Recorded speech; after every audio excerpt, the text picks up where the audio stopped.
consent agenda other than 19? Just clarification, Chairman, are we pulling it for another time or a separate discussion? Separate discussion.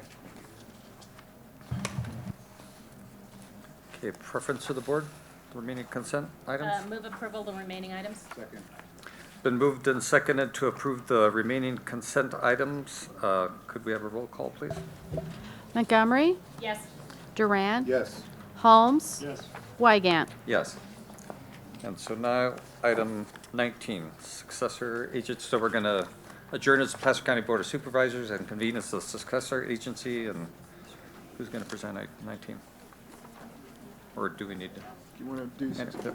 Great.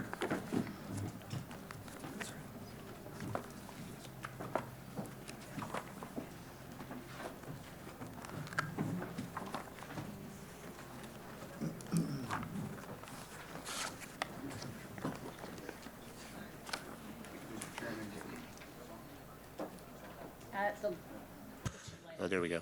Okay. Thank you, Mr. Chairman, members of the board. Andy Heath with the County Executive Office, successor agency designee. With this action today, we're asking your board to consider a disposition process for 3 properties in the Kings Beach area. The disposition process is consistent with elements outlined in the long-range property management plan that was approved by the Department of Finance subsequent to the dissolution of the redevelopment agencies in California. The 3 properties that are up right now are the Everett property, which is a town center south, Swiss Mart property, Eastern Gateway property.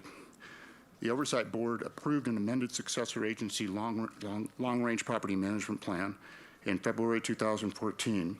And this long-range property management plan actually goes through and details the proposed use and disposition of the properties consistent with their disposition.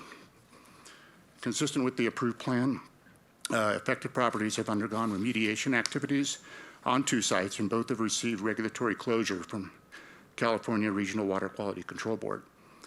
Disposition can include a sale of the property, outright sale, the use of the property to fulfill an enforceable obligation, which is approved every 6 months by the successor agency and the Oversight Board, or transfer to the county for any governmental use or for future development. Staff has obtained appraisals and has given significant consideration into the best method of the disposition of these properties consistent with approved long-range property management plan objectives, which is to advance the objectives of the redevelopment plans and goals and implementation plan, and is consistent with Placer County community and area plans. Staff further believes that the disposition should be carefully orchestrated to ensure future development is consistent with the Tahoe Regional Planning Agency regional plan policies and key concepts likely to be part of the proposed Placer County Tahoe Basin area plans.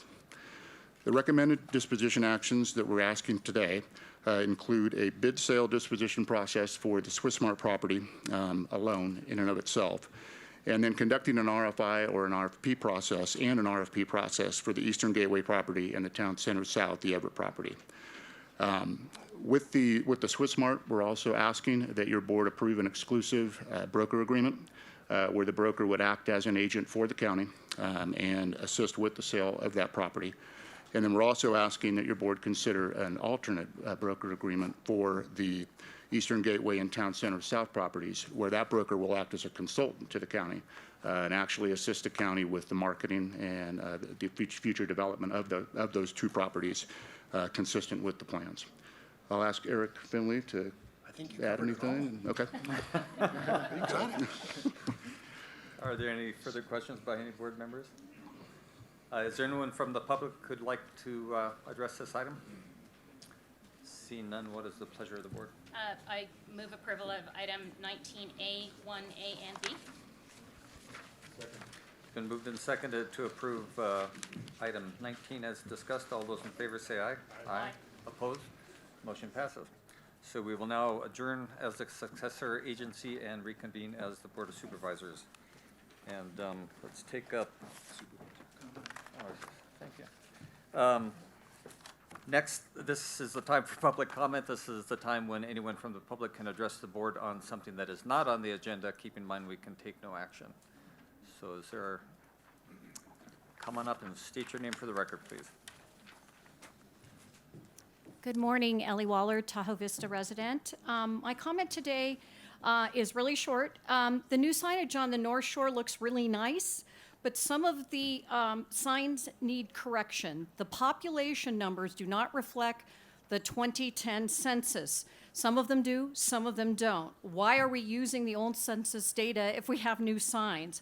I'm asking that small placards that can be placed over the incorrect population numbers be commissioned by your board to correct these mistakes. I pulled all the census data. I will submit that with my total packet later today. Thank you. Thank you. Is there anyone else who'd like to address the board at this time? Seeing none, I'll close public comment, and next we have supervisor committee reports. So, I have none, Mr. Chair. Jennifer? No. So we have no committee reports from supervisors. So now we can go to item 5, administrative services procurement, snow removal services contract. Good morning, members of the board. Desiree Belding with Procurement Services. I'm hoping in light of this morning's topic, I can drag some clouds over from the East Coast and help us share in this. Because local snow removal services are necessary at various county locations throughout Tahoe area. And these locations include divisions of Public Works and Facilities, Health and Human Services, the Sheriff's Office, libraries, and former redevelopment areas. Historically, these services have been bid every 3 years, with resulting contracts compensated no matter what type of variations in weather may occur. So within the past 3 years, a thorough evaluation of snow removal services and weather tracking data has been conducted by Procurement Services in collaboration with the departments. The results revealed a need to address the impacts of an ongoing drought within the new bid requirements while still taking into account the potential of heavy snow seasons, which we're hoping for. Within the past 3 years, as a result of these discussions, invitations of bid number 10478 for snow removal services was developed. The bid was distributed to potential bidders, including some direct outreach in the Tahoe area, and posted on the county's website. 12 firms reviewed the bid. A pre-bid meeting was conducted here in Tahoe on September the 10th, with an attendance of 5 firms present, and subsequently a total of 6 responsive bids were received. The bid was issued with a 3-year initial contract term and an option to renew for 2 additional 1-year periods to encourage long-term partnerships with the county. The bid requested pricing for each location and was evaluated on a line item basis, stated percentage increase for both year 2 and year 3. The results of the new award would be paid out in a manner which compensates the actual snow, fall, and services conducted on a 3-tiered approach. The tiered approach will cover the county with the needed services and with safeguard funding from being spent when drought conditions trump the purpose of the actual snow removal contracts. The first tier is what we'd like to call snow insurance. Snow insurance is payment for having vendors ready to respond when snow removal is needed, or if there are only a need to remove snow less than 3 times in any given month. The second tier is full payment for the month based on the firms moving snow 4 times or more within that month. And the third tier is for additional compensation should Mother Nature provide us with a plentiful snow year that exceeds 15 feet in snowfall. Since the new format of longer-term contract will reflect longer-term partnerships with our Tahoe vendors, your board's approval is required to award blanket purchase orders and the recommended amount to the recommended vendors of an aggregate amount not to exceed $717,862. And with that said, I'm happy to answer any questions that you may have. Any questions from board members? Any questions from the public? Where is the 15 feet measured at each site or general? Desiree, can you repeat the question? So he's asking where is the 15 feet actually measured? The data centers for NOAA actually has a weather station in Tahoe City, which is based midway between Kings Beach and Squaw Valley Road. And that we felt was the actual midway point to gather the best data that would compensate for heavy snowfall areas and not so heavy snowfall areas. And that available is readily there for anybody to look up on the NOAA website. Thank you. Any other questions from public? Please come forward and state your name.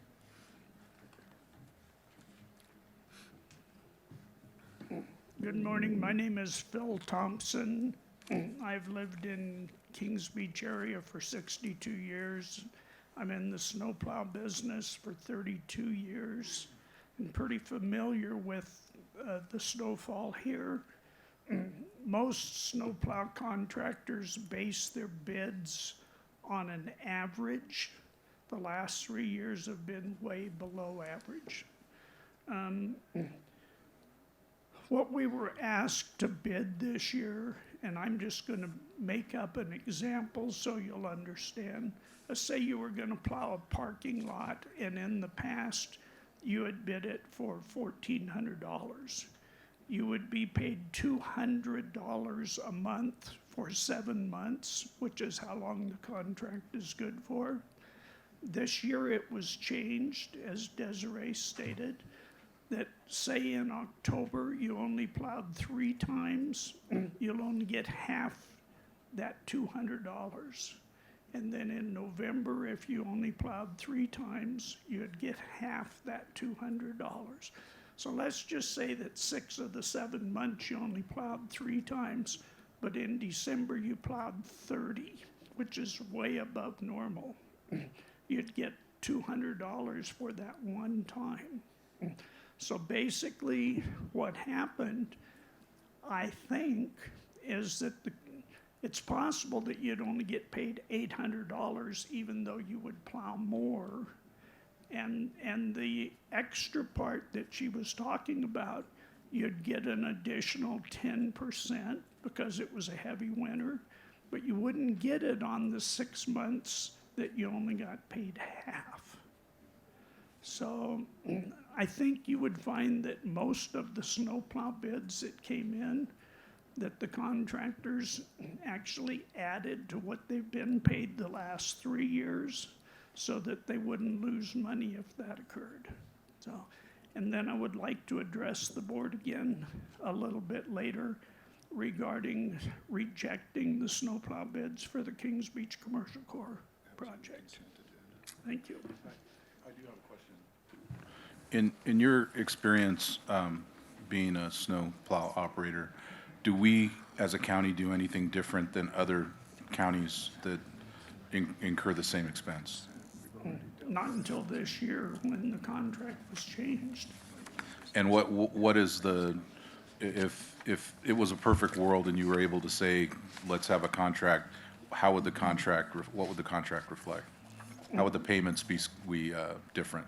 They would be just like they were in previous years.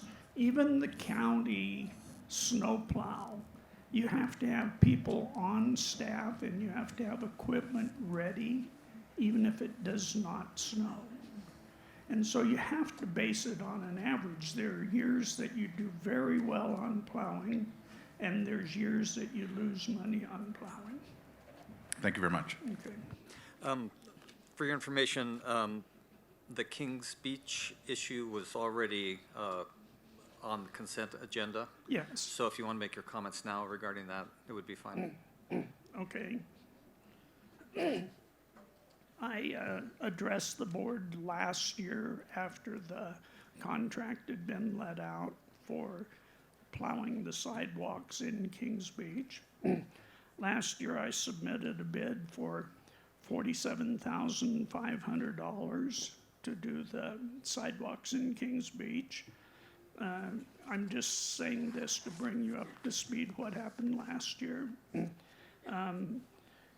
That was for about a 5-month contract. You could say longer, but it just depends on when it snows. So $47,500 for 5 months of shoveling the sidewalks in Kings Beach. Ironically, 4 days after the bids were due, another contractor got the bid for $47,200. And at the time, I addressed the board and was assured by David and by Peter Kratz and by Jennifer that this year the bid would be, the procedure for the bidding would be much better than it was last year.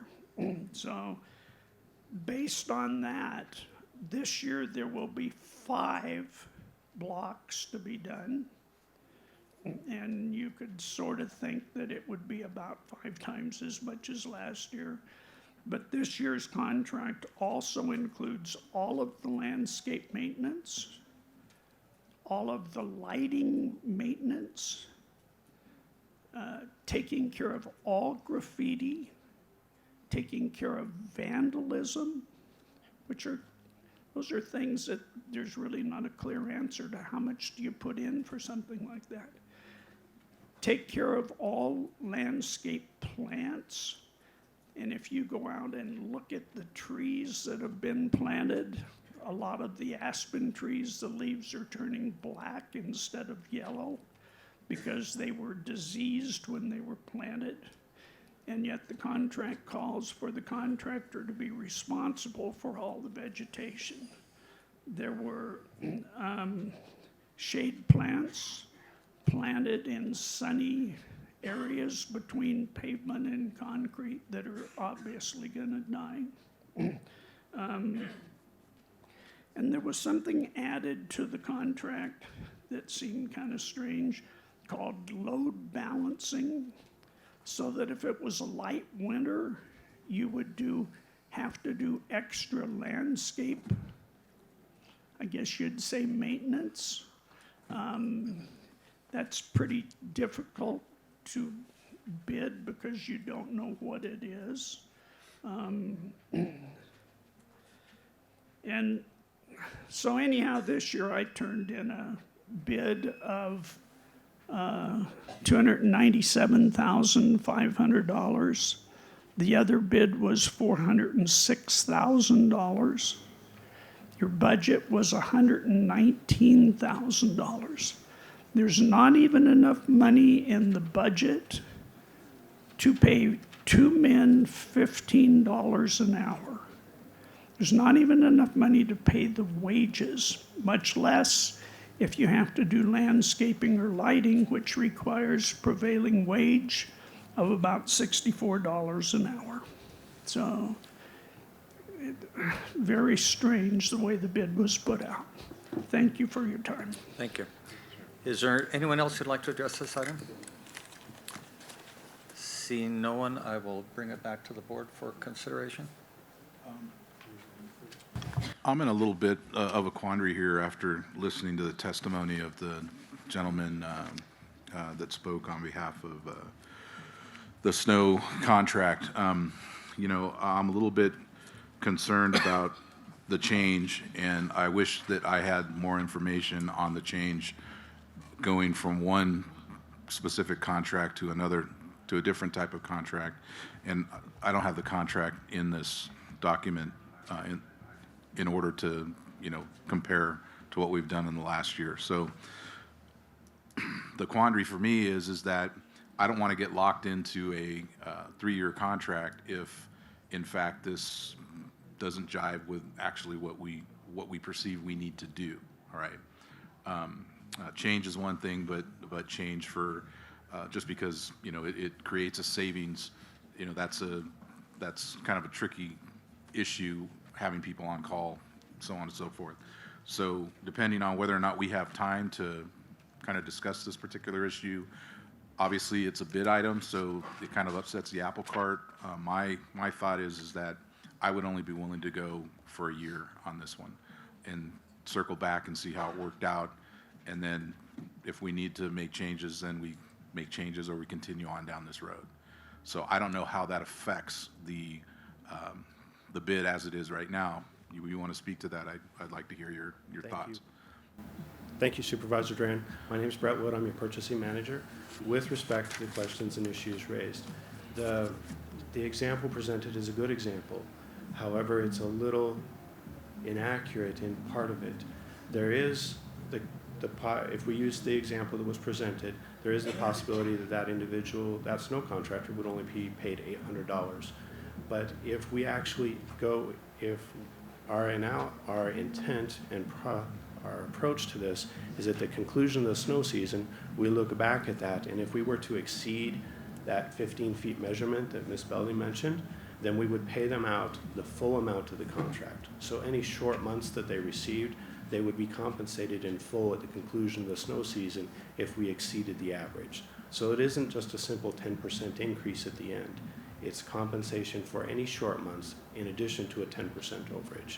So that was our intent to try and balance both the low and high, where you might have a really heavy month and it might then create a heavy snow season. And we wanted to give the contractors the ability to be compensated for that.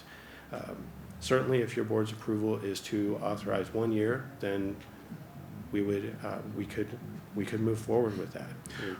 What data source did you use for the The average? proposal? Did it come from another county? Did it come from another area in the United States? What? For the development of the bid, or Yes. we pretty much thought of this one on our own. We went and looked at the last 5 years' worth of snowfall and worked with our departments and said, where are we at? What does an average snow year look like? We know what a low snow year looks like. And we also used, within this average was also the 2010-11 year, which was an above average year. So we had that year to balance against so we had both extremes represented in our example. So we don't have any other data point on which to measure what No, our... most, in many other agencies, they pay for snow removal, depending on where you're at in the country, they will either do it in-house, some of them outsource it like we do, but nobody has quite the same issues that we have in the Tahoe area with a geographic region that goes from the high Sierras down to almost the seafloor, and trying to balance snow removal services and how do you work those through. We have a unique situation in Placer County. Thank you. Jennifer? Supervisor Duran expressed some of the concerns I have about this. My primary concern is we don't have a contract to look at. I literally don't know what I'm being asked to vote on here. Okay. And a little bit frustrating for me.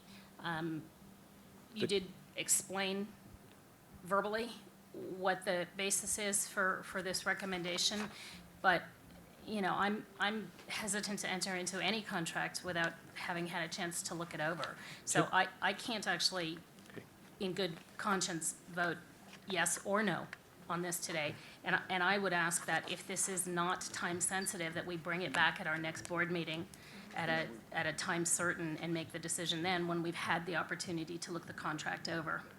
If I can, Supervisor Montgomery, our contracts for these are purchase orders or blanket purchase orders. We don't have a narrative style contract that goes with this. We attach the bid requirements, and then the line items that were awarded to the various contractors are represented on that blanket purchase order, and that is their contract. Understood, but there's nothing in here that even shows what that is. We would be happy to provide that. Yeah, so is there some time sensitivity to this, that this has to happen today, or can this come back at our next board meeting? We're certainly prepared to bring it back at a later time. Our intent at bringing it here was because it is traditionally a Tahoe item. Understood. And we traditionally start our snow season payment in October. Okay. If county council is comfortable with bringing this back at our next meeting, I would ask my board to indulge me in that. Well, obviously, we won't be able to make a payment in October. And most of our purchase orders do have termination at will provisions. I assume this one does too. Yes, sir, it does. So that's another way that the board could look at the experience after a year and bring it back at that time.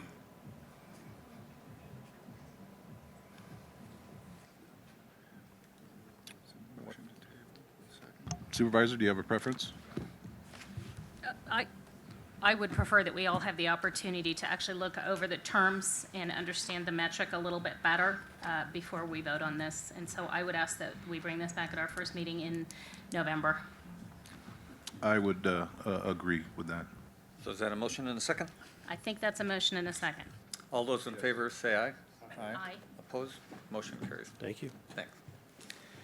Okay, now we will go to our first timed item, which is a proclamation to be presented by Supervisor Montgomery for the Truckee River Day.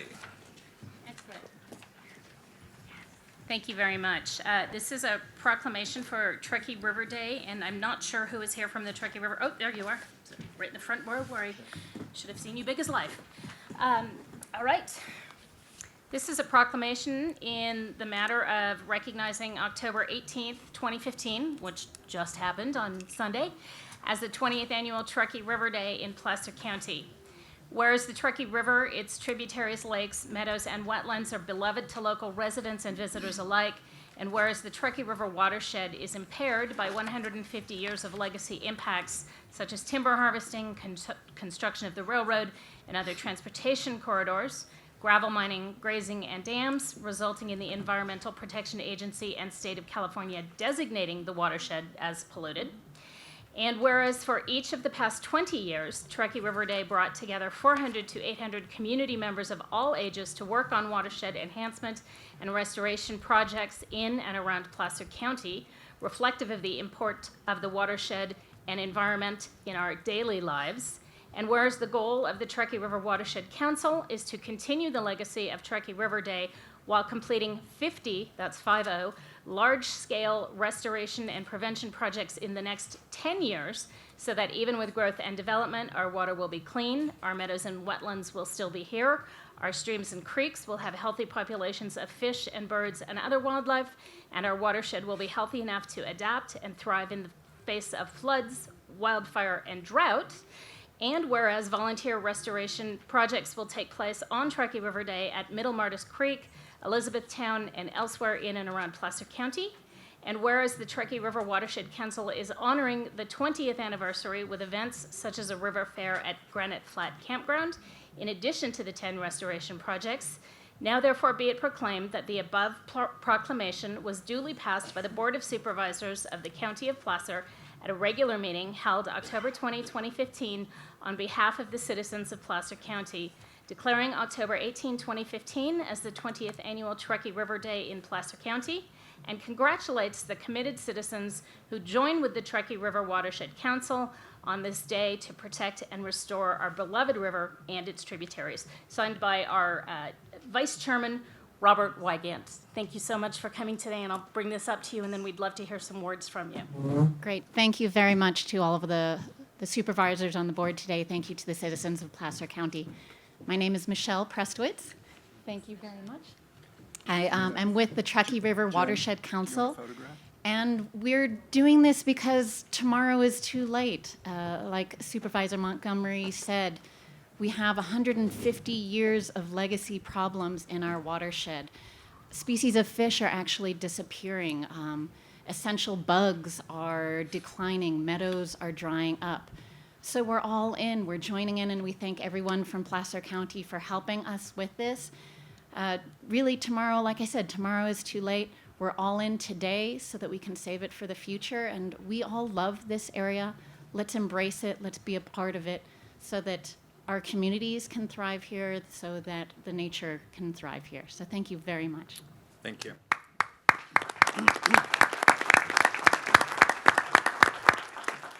Our next timed item is a presentation to the retired and relaxed John Marin, who is chairman of the board of Placer Arts. And this proclaims October as National Arts and Humanities Month. So John, I'm going to read that. You know the drill well, so Don't feel you'll get fair chance to rebut. don't feel like you have to read the entire reso, Mr. Chairman. I'm gonna drag you through every Okay, word. but- And Was that If a I poke? could- Was that a poke at me, Mr. Moran? And I apologize, it is much nicer to be on this side of the podium than that. Could I make one comment, though? I can't help myself as a retired employee.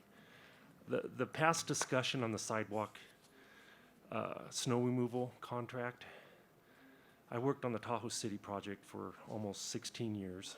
Jack, we went through 3 public works directors on that project, and we finally got it done. Tens of millions of dollars have been spent for upgrading the state highway and the sidewalks here in Kings Beach, federal money, state money, county money, for the business community to not step forward and absorb the minor costs of snow removal in front of their businesses. I've traveled extensively since I've retired from the county, and I can assure you in Europe, they either have an assessment district for the downtown area, or businesses go out on their own with their shovel and they shovel out in front of their business. And tens of millions of taxpayers' dollars were spent to do these improvements, and it's a great improvement. My point being is this public-private partnership that we're always talking about, this is a classic example of where that business community should step up and pay these. It's not a minor cost, but it certainly is minor compared to the improvements that this county has pushed forward. That's all I have to say about that, and I'm sorry I'm late in commenting, but Well, I'm going to give the proclamation to you Good. anyway. Thank you. Even though you may have made some people mad at us, but thank you, John. Actually, thanks for the commitment that you've been making to Placer Arts and the huge amount of work that has gone into that organization. And so I am going to read this for you. So whereas National Arts and Humanities Month is a collective recognition of the importance of culture in America, since 1985, the month of October has been recognized by thousands of arts and cultural organizations, communities, and states across the country, as well as the White House and Congress. Whereas National Arts and Humanities Month has been designed to encourage all citizens to explore new facets of arts and humanities and to begin a lifelong habit of active participation in the arts. Whereas arts and humanities provide enrichment and strive to provide enlightening and transformational experiences. Where arts allow us to explore ideas, express emotions, better appreciate cultures from around the world. National Arts and Humanities Month is an opportunity to recognize and celebrate the positive impact of the arts that arts bring to our communities. Whereas arts and humanities embody much of the accumulated wisdom, intellect, and imagination of humankind, whereas the nonprofit industry also strengthens our economy by generating $135 billion in total economic activity, $2.2 billion in government revenue, and by supporting full-time equivalent of 4.1 million jobs, whereas Placer County has witnessed an increased economic and community vitality through many arts organizations and activities. Therefore, we are proclaiming October as National Arts and Humanities. So I'm going to give this to you, and you can make some comments now about arts and humanities. okay.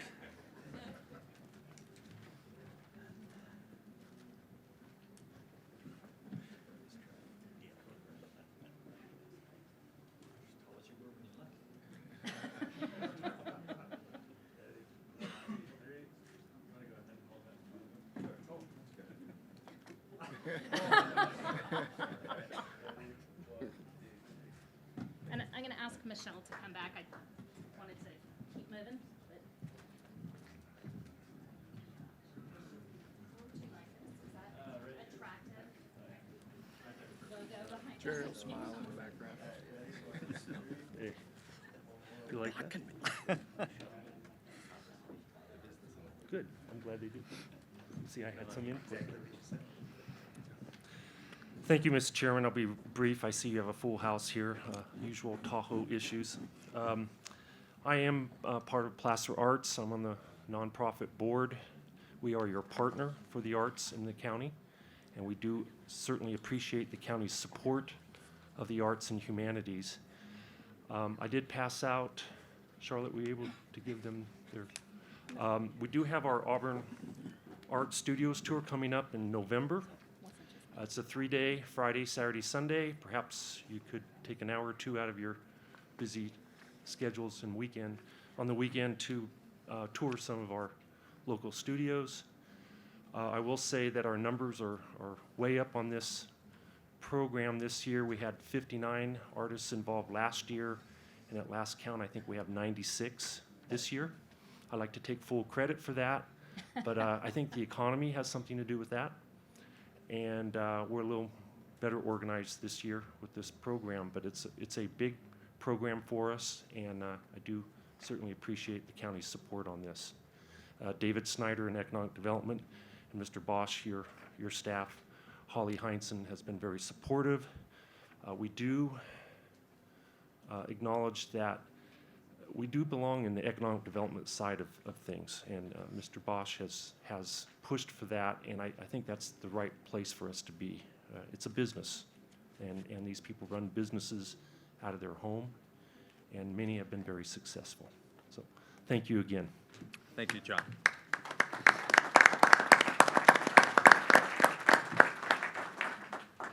We'll now take up our 9:30 timed item, which is a presentation update of the North Lake Tahoe Tourism Master Plan, and Jennifer Merchant will kick this off for us. Good morning, Mr. Chair, members of the Good board. morning. Jennifer Merchant with the Placer County Executive Office at North Lake Tahoe. I'm just going to intro this item and then toss it back to Sandy Evans Hall, who will run through the PowerPoint, and then we'll both be available afterwards to answer any questions or accept any comments.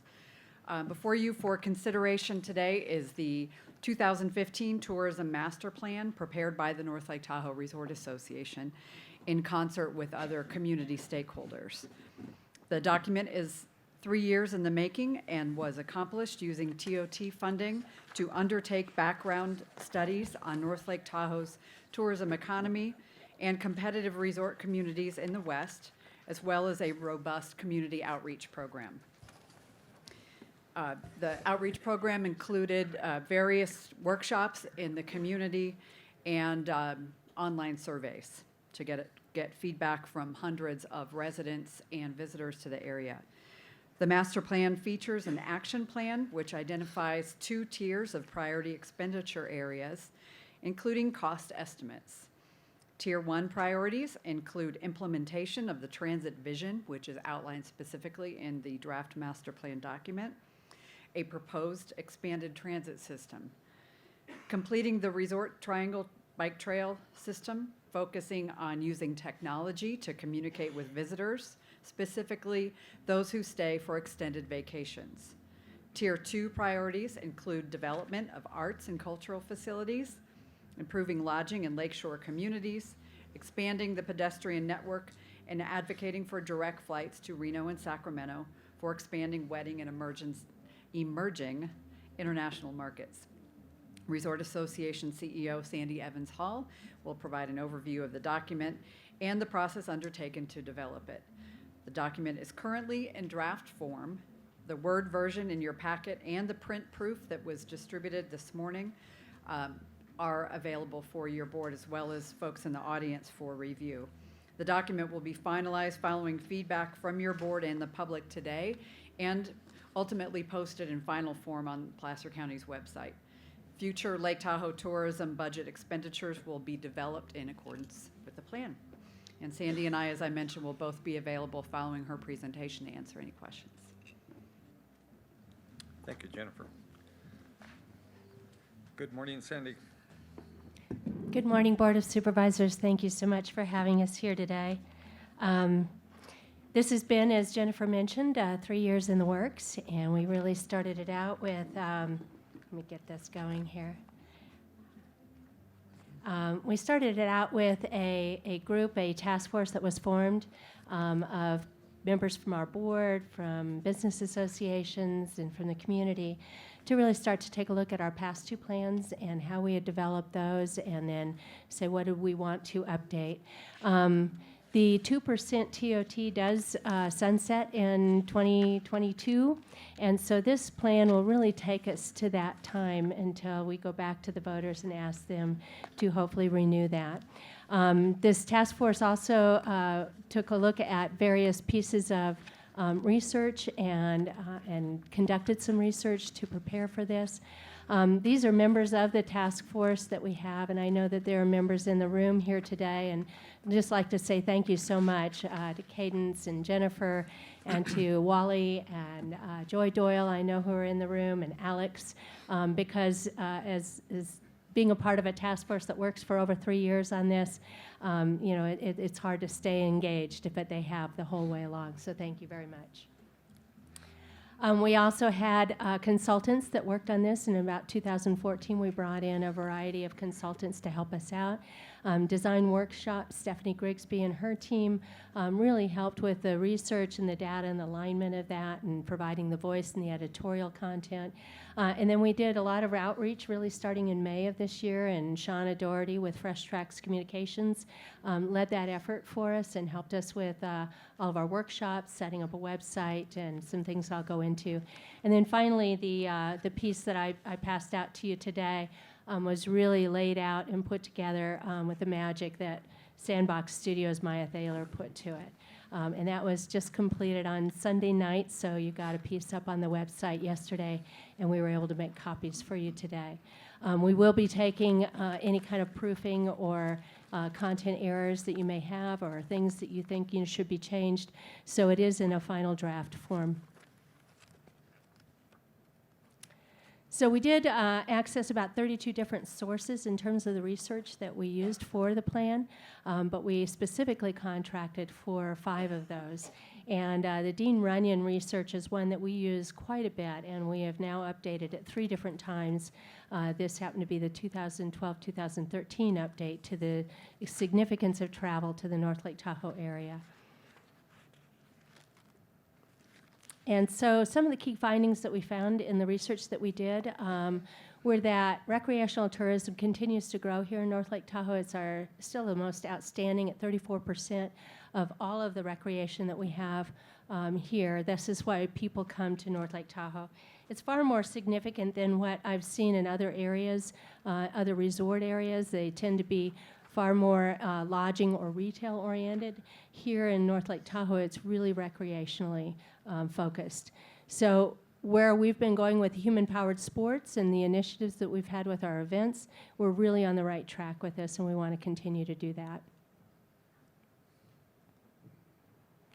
We also looked at destination visitation and those that arrive by air in particular. If you look at this line right here, this air traveler spends quite a bit more than any of the others, and they stay a bit longer than any of the others. Yet this is really only about 11% of our total visitation. Only 19% of our overnight visitation are coming by air. And we think there's a huge opportunity in really trying to expand this particular area of our visitation. So we'll be looking at international as well as domestic long-haul travel strategies over the next 8 years to expand that group. And then in terms of transportation and our public transit system, while we're making great strides in things that we're doing, we're still not really competitive with what other mountain resort areas are putting together for transportation. And we're not looking at it as an amenity, we're looking at it as a service to commuters. And we really need to change our way of viewing transportation in a resort community. Where we stand here at the very bottom of this screen, this happens to be annual transit ridership. This chart looks the same. We also studied vehicle service hours, and we studied the amount that various communities are spending on their transportation. And in every case, we came up at the bottom of the list. This really shows, what our visitors right now are expecting from us when they come out here, because they're already experiencing this in other areas. We also know that technology is becoming more and more important. I think we all are using our smartphones for just about everything from booking our travel to enjoying our trips once we're here, and we need to take advantage of that as we move forward with how we deliver visitor information. So we're going to be really tracking that technology, looking at apps, looking at smartphone capabilities, making sure that we're providing that in a technological way as our consumers are looking for it. And then outreach, what we really focused on here, and this is some of the pieces that we put together. We actually had a logo for it and an outreach invitation that invited people to various workshops. We held workshops in every geographic area of North Lake Tahoe. We had 5 of those, and about 75 people participated in those workshops. We also gave presentations to all the various MACs, to the business associations, all of our committees. So we engaged all of those people with presentations, and then we hosted a website. And on that website, we had the master plan, and we had the ability for people to actually comment and leave us their input there. And then we conducted a survey through a unique survey tool called Flashvote. So altogether, we reached over 500 people in terms of this outreach between May and September. This is a picture of kind of the outreach. We would start out with ideas on the table, and then we would ask people to really give us what they thought we should be adding to it. And when we took a look at all of the input that we got, we were realizing that in the terms of, activities and facilities, trails were really the most important thing that people talked about. Also family-friendly and public art were up there. In terms of transportation, it was the Transit Summit. People said, we want this, get it done. We also need to increase air service from desirable communities into our local airports and reduce that congestion out there. In terms of marketing and sales, we want to grow our international visitation and our domestic long-haul visitation, but we still need to maintain our affiliation with the Northern Bay Area. They are our bread and butter, especially during tough times like when we were in recession. They came through for us. Visitor information, as I mentioned, technology is key, but also word of mouth in our signage program, which we've already started on. We need to continue to make sure we get those wayfinding signs throughout the area.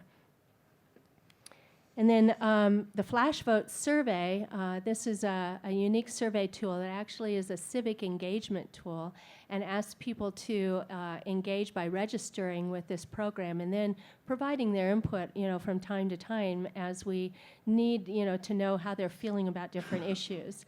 In this particular case, we used it and we asked them, how would they allocate TOT towards various options for public amenities, for instance. And what it came out to look like is we saw this big line, option 3, which happened to be the trail systems. That really stood out to us. And we were seeing that in each one of the areas where we asked them to focus and prioritize options. The other items that actually came up fairly strongly were that 16.6% was for lodging at the lakeshore in the basin and redeveloping that lodging. The 16% was looking at public spaces and gathering spaces and improving that. And the 13% at the bottom there was really the arts and historical venues. Another one that we did on transportation included the transit vision, but also had direct flights and bus transit and point-to-point types of things as options. And again, we saw a very significant number of the people were choosing that transit vision. That was option number 1. They also said pedestrian access and making it pedestrian safe town centers was important to them. So we need to keep that in mind. And air service. So we took the data that we did, we took the outreach that we did, and from there we formulated the action that you see, the action steps that we put into your Chapter 5. And we came up with really 2 tiers of priorities, and we know how you like to do priority-based funding decision-making, and we took that into account. So our top tier of priority is really those things that you saw that had the long bars on the surveys. Those were the things that were getting the highest number of our community saying these are important to us.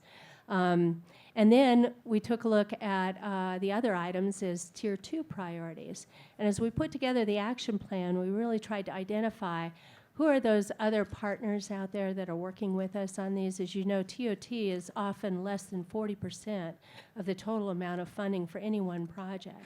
So there are a lot of other partners, there are other funding mechanisms, and we identified those and came up with short and long-term objectives. But the Tier 1 priorities, as Jennifer mentioned, a lot of these, the visitor activities and facilities is trail systems. And that's not only our Class 1 trail system and completing that, but it's also looking at our master plan, or our mountain bike trails. And we've got a lot of wonderful mountain bike trails, but often they're not systematized, they're not signed well, so we need to do some work in terms of getting people from their lodging to the point of the trail start, and then really letting them know how they can access all those great trails that we have. Transportation, the transit vision stands out, and we need to find the funding for that. The total gap, as we initially discovered, was about 2.7 million annually. That is something that now, as we're carving away at the branding, we're carving away at the 267 service, and if we start to look at a half-cent sales tax in the coming year, a portion of that could be used towards also adding to service frequency and hours of operation. The marketing and sales is really taking a look at how do we increase our domestic and international long-haul visitor, that one that stays longer, spends more in our area. And visitor information, making sure that we're using technology to really deliver the information as our visitors would like to see it. And that just brings me to the end, and I'd open it up for questions and comments to Jennifer or myself. Questions, comments by board members? Is there anyone from the public who'd like to address this item? Oh, I'm sorry, Jen. I really wanted to start by saying thank you for all the outreach. I think it was really important that it went out to as many public meetings as it did. As always, I think we could have hoped that there would have been more people who had responded, but you literally can't knock on everyone's door and say, hey, what do you think about this? But I think it's critically important that it got in front of the North Tahoe Regional Advisory Council and in front of the Squaw Valley MAC, as well as the Donner Summit Municipal Advisory Council. I got a lot of feedback personally on it from members of the municipal advisory councils and from people who attended. I hope they also followed up. I encouraged them all to participate. I did go online. I was one of the people who voted, and that was a great process. So I want to say thank you for all of that. I think it's critically important that we reflect the needs and the wants of the people who live here, who, while are maybe not the intended beneficiaries of the TOT, because that's designed for tourism, are certainly beneficiaries of it, at least tangentially. And so thank you for that. And thanks for both to Jennifer and Candace for Candace, where did that come from? Cadence for keeping on that and bringing us a proposal today that I think the board can really get behind. Thanks, Jennifer. Thank you, Jennifer. Anyway, I'll Jack? reserve my comments for the next presentation. Okay. I just want to also, noting the number of people here, but there's additional seating up front if somebody would like to come here. And then we also have catty corner across the hall. There's another room where you can sit in the meeting and participate electronically, so you don't have to stand up. That's the point of all of that. So is there anyone from the public who would like to address this item? If there, see none? Nope. Wally. Members of the board. My name is Wally Auerbach. I'm a current member of the North Lake Tahoe Resort Association as treasurer and member of the Master Plan Steering Committee. I just wanted to get up and say a simple thank you for the Board of Supervisors' 15 years of support of the North Lake Tahoe Resort Association, and adoption of the Tourism Development Master Plan today is yet another example of your vision and leadership as it relates to North Lake Tahoe. Thank you very much. Thank you, Wally.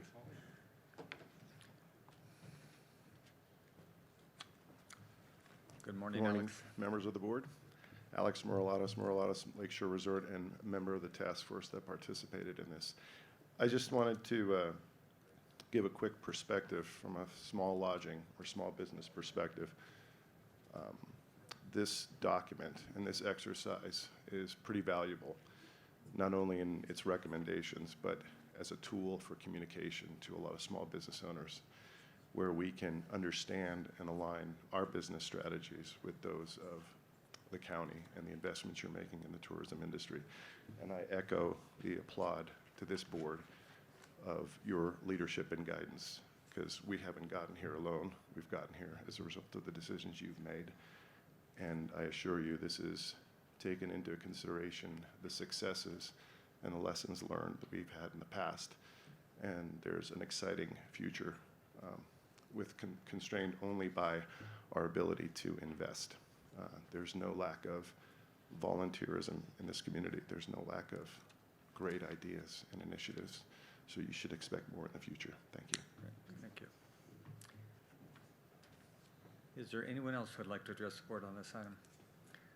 Seeing none, I'll bring it back to the board for consideration. And Jack, did you have some comments? Oh, no, I'll address them later. Oh, okay, thanks. I just, before I move that we adopt, or what are the specific, approve the 2015 North Lake Tahoe Tourism Master Plan, I really want to go back to a couple of those. We don't literally need to go back. It's okay, AV staff.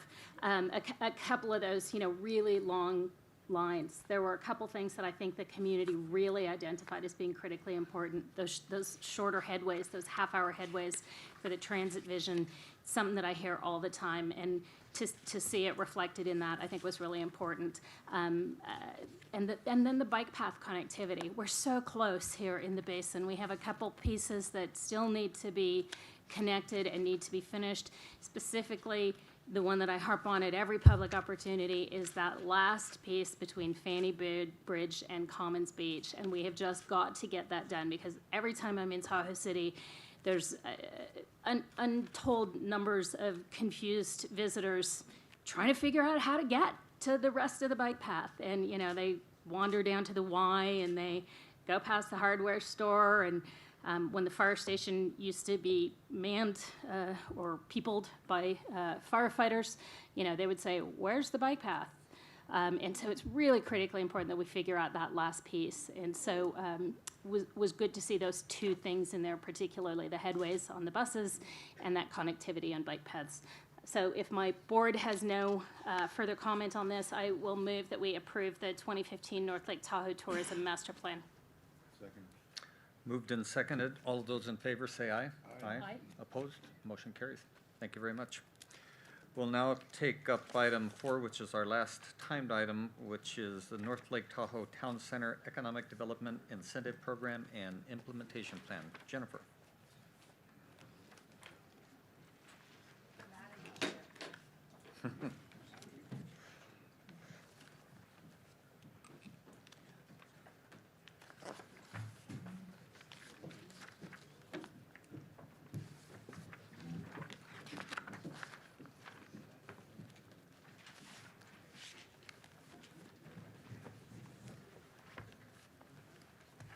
Good morning again, Good morning. Chairman Wyden. Where's the button? Jennifer Merchant here. I am joined on this item by David Zender and Ellen Martin. Let me start that over again. Sorry, go. I can hear myself now. I am joined for this item by David Zender and Ellen Martin with Economic and Planning Systems. They've been working with us for the past, I would say, year and a half on a variety of analyses related to incentives for economic development investment in the North Lake Tahoe communities. You'll recall last January, your board heard a presentation about the challenges that we have in the Tahoe Basin related to trying to incentivize economic development, and that we're falling behind our other adjacent communities outside of the basin and in the Intermountain West and Northern California when it comes to investment specifically in lodging, and falling behind there, and the economic as well as environmental impacts of that lack of development, lodging development in our communities. So this document is really a follow-up to that study where we look at implementing programs to try and shift the way the current economy is built in our community by trying to identify opportunities to incentivize specific types of investment in Tahoe City and Kings Beach. So we've got a proposed implementation plan before you today. Oh, thanks, Ron. Should have brought that over. That includes 2 program components, one specifically related to tourist accommodation units, which is a commodity that's required by TRPA to develop lodging in the Tahoe Basin, as well as a component that includes parking and other infrastructure development. So we're going to start with the presentation, and then we'll be asking your board for input and then to take action to accept the plan. So I'm going to toss it over to David Zender. Thank you, Jennifer. Can you hear me okay? Good morning, Chair Wygant, members of the board. David Zender, Managing Principal with Economic and Planning Systems. I'm joined by Executive Vice President Ellen Martin, who's been an intrinsic part of this process throughout. And she will get her say, I'm sure, today. Okay, so this, as Jennifer mentions, this builds on the earlier foundational work that we did for the county, extending back to last year.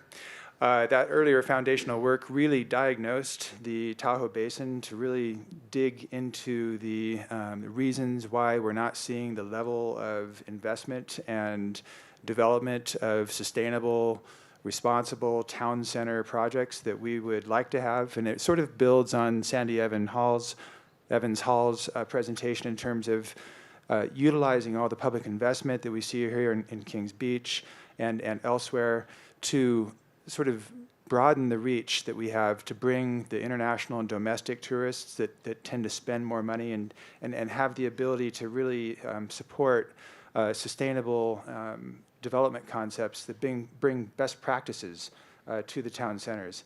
So the question is, how do we now implement that vision? What did we find in that process? And how do we implement the vision going forward to create a predictable plan that will support and send a signal to those investors that want to do those good projects here in the basin? So this morning we're going to take you through a brief presentation and then hope to get into your questions and comments. We'll take you through a little bit of background material, talk about the purpose and need for the program, the components of it, and then the eligibility criteria and some of the funding strategies that go into it. So a little bit of a recap here. As we spoke with you in the past, we've made it pretty clear that there are some very clear signals that need to be examined in this market area. First of all, what we see is that risks vastly exceed reward for certain projects. And lodging projects in particular are very expensive and very complex and difficult to pull off. What we have in the region is really this notion of sometimes it's easier to do nothing or to play it safe as a property owner or a business owner than to take the chance of doing a complex redevelopment project. And at the end of the day, until we do something to make the process a little bit more streamlined and more clear, that inertia could remain in place. And so this is really about moving the market just ever so gently to a place where investors sort of come over the wave and are willing to invest in this community. So we spoke of improved lodging and visitor spending. I think that's been fairly well documented. This is really the key to opening up the market to those domestic and international visitors who are less reliant on cars and tend to spend more on a per-day basis. We have, in our past research, indicated there is strong support for state-of-the-art lodging in the basin, on the water. However, given the cost and the risk profile that we highlighted, there are projects that are just on the cusp of coming forward, but not quite ready. And so that's what this program is really meant to address. As has been documented, about 88% of spending comes from overnight travelers in the basin. So it's really important to all these future funding programs to tap into that sort of resource that's not been fully accessed. What we see as a result of the complexity and the cost of development is areas outside of the basin have raced ahead of businesses and lodging in the basin. And so the chart you see on the overhead basically is an indicator of TOT that's been generated outside the basin. You can see the rate of growth is much greater than here in the basin. So this program would take a tangible step toward rectifying that situation. As we got into our results from the last time around, there were three primary findings. The first, which is really important, is sort of clearing up the entitlement process and making it easier to understand from the outside and thinking about how you streamline entitlement between Placer County and other agencies such as TRPA. The county is working in real time with TRPA, and I think good headway is being made there. The county has demonstrated a commitment to this through hiring a special projects manager that will be looking at just these issues, the streamlining process and then the environmental emphasis on town center development. The second two issues are really what this program addresses directly. The first is funding of tourist accommodation units. And what we have found is that there are many, for example, lodging projects that have come forward that are very, very close to being feasible, but that marginal cost of acquiring the TAUs is a factor that pushes the returns down just below where they need to be to provide the incentive to move forward. So this primary part of the program that we're bringing forward right now deals explicitly with this issue, and we'll talk about that a little bit more in just a moment. The second issue, it's labeled issue 3 here, goes to larger parking and infrastructure challenges that we have. As you know, parking is extraordinarily expensive. You can see the chart on the right is an indicator. On the right-hand side is sort of a typical cost range for parking structures in the basin versus what we typically see outside of the basin, which is much lower. Parking is a really critical component of mixed-use development. Shared parking concepts, effectively implemented, can really get people out of their cars and create that dynamic that you're looking for in your town centers. So the parking and other infrastructure needs are critically important to address. And as we'll discuss in a few minutes, as we move forward with this program, expanding the component that deals with infrastructure and parking is something that is on the horizon and should be looked at as this continues forward. So recommended incentive program components. The primary objective, as has been discussed, is really to offer strategic cost reduction, cost offsets as a strategy to catalyze good projects, appropriate projects. One of the really important things that we've emphasized time and time again is creating some early wins to motivate some investment in appropriate projects and to show the outside world that the Tahoe Basin is a viable place for investors and developers to do business. We believe that you're right on the margin and that with some marginal improvements, you can do that. And by having the first new lodging in the basin in 50 years, built from the ground up, that's going to send a very clear market signal that if you're willing to comply with the environmental regulations and willing to really put forth the best practices in the industry as far as stormwater retention and all of the systems that protect the environment, you can do a project here and it can be successful. As we think about that, it's important not to lose sight of really the idea of protecting the environment, protecting the lake, but also to generate new jobs and to support our local businesses. It's critically important, especially as we've seen some fluctuations in snowfall and so forth, to make sure that our existing business base is solid and surviving. And we think that this is something that can really help with that as well. And then finally, improving aesthetics, we know is vitally important throughout the Tahoe Basin. So in terms of eligibility to participate in this program, again, we want to set somewhat of a high bar here because this isn't an environment where just anybody should be able to come in and do development. Development has to be appropriate to take place in these town centers. So some of the things that we've recommended in this process and worked out with the county staff is, first of all, there has to be an active application of a project to the county. And then there needs to be a demonstration of alignment with a number of critical goals. First of all, the area plans need to be adhered to. The environmental improvements have to be really very well conceived of and planned. And then there should be economic and fiscal benefits coming out of these projects in order to justify the county's investment in them. So for example, a lodging project generates TOT, and as a result, and also generates fairly high property tax increments. That allows the use of certain financing mechanisms, such as the Enhanced Infrastructure Financing District, to go forward.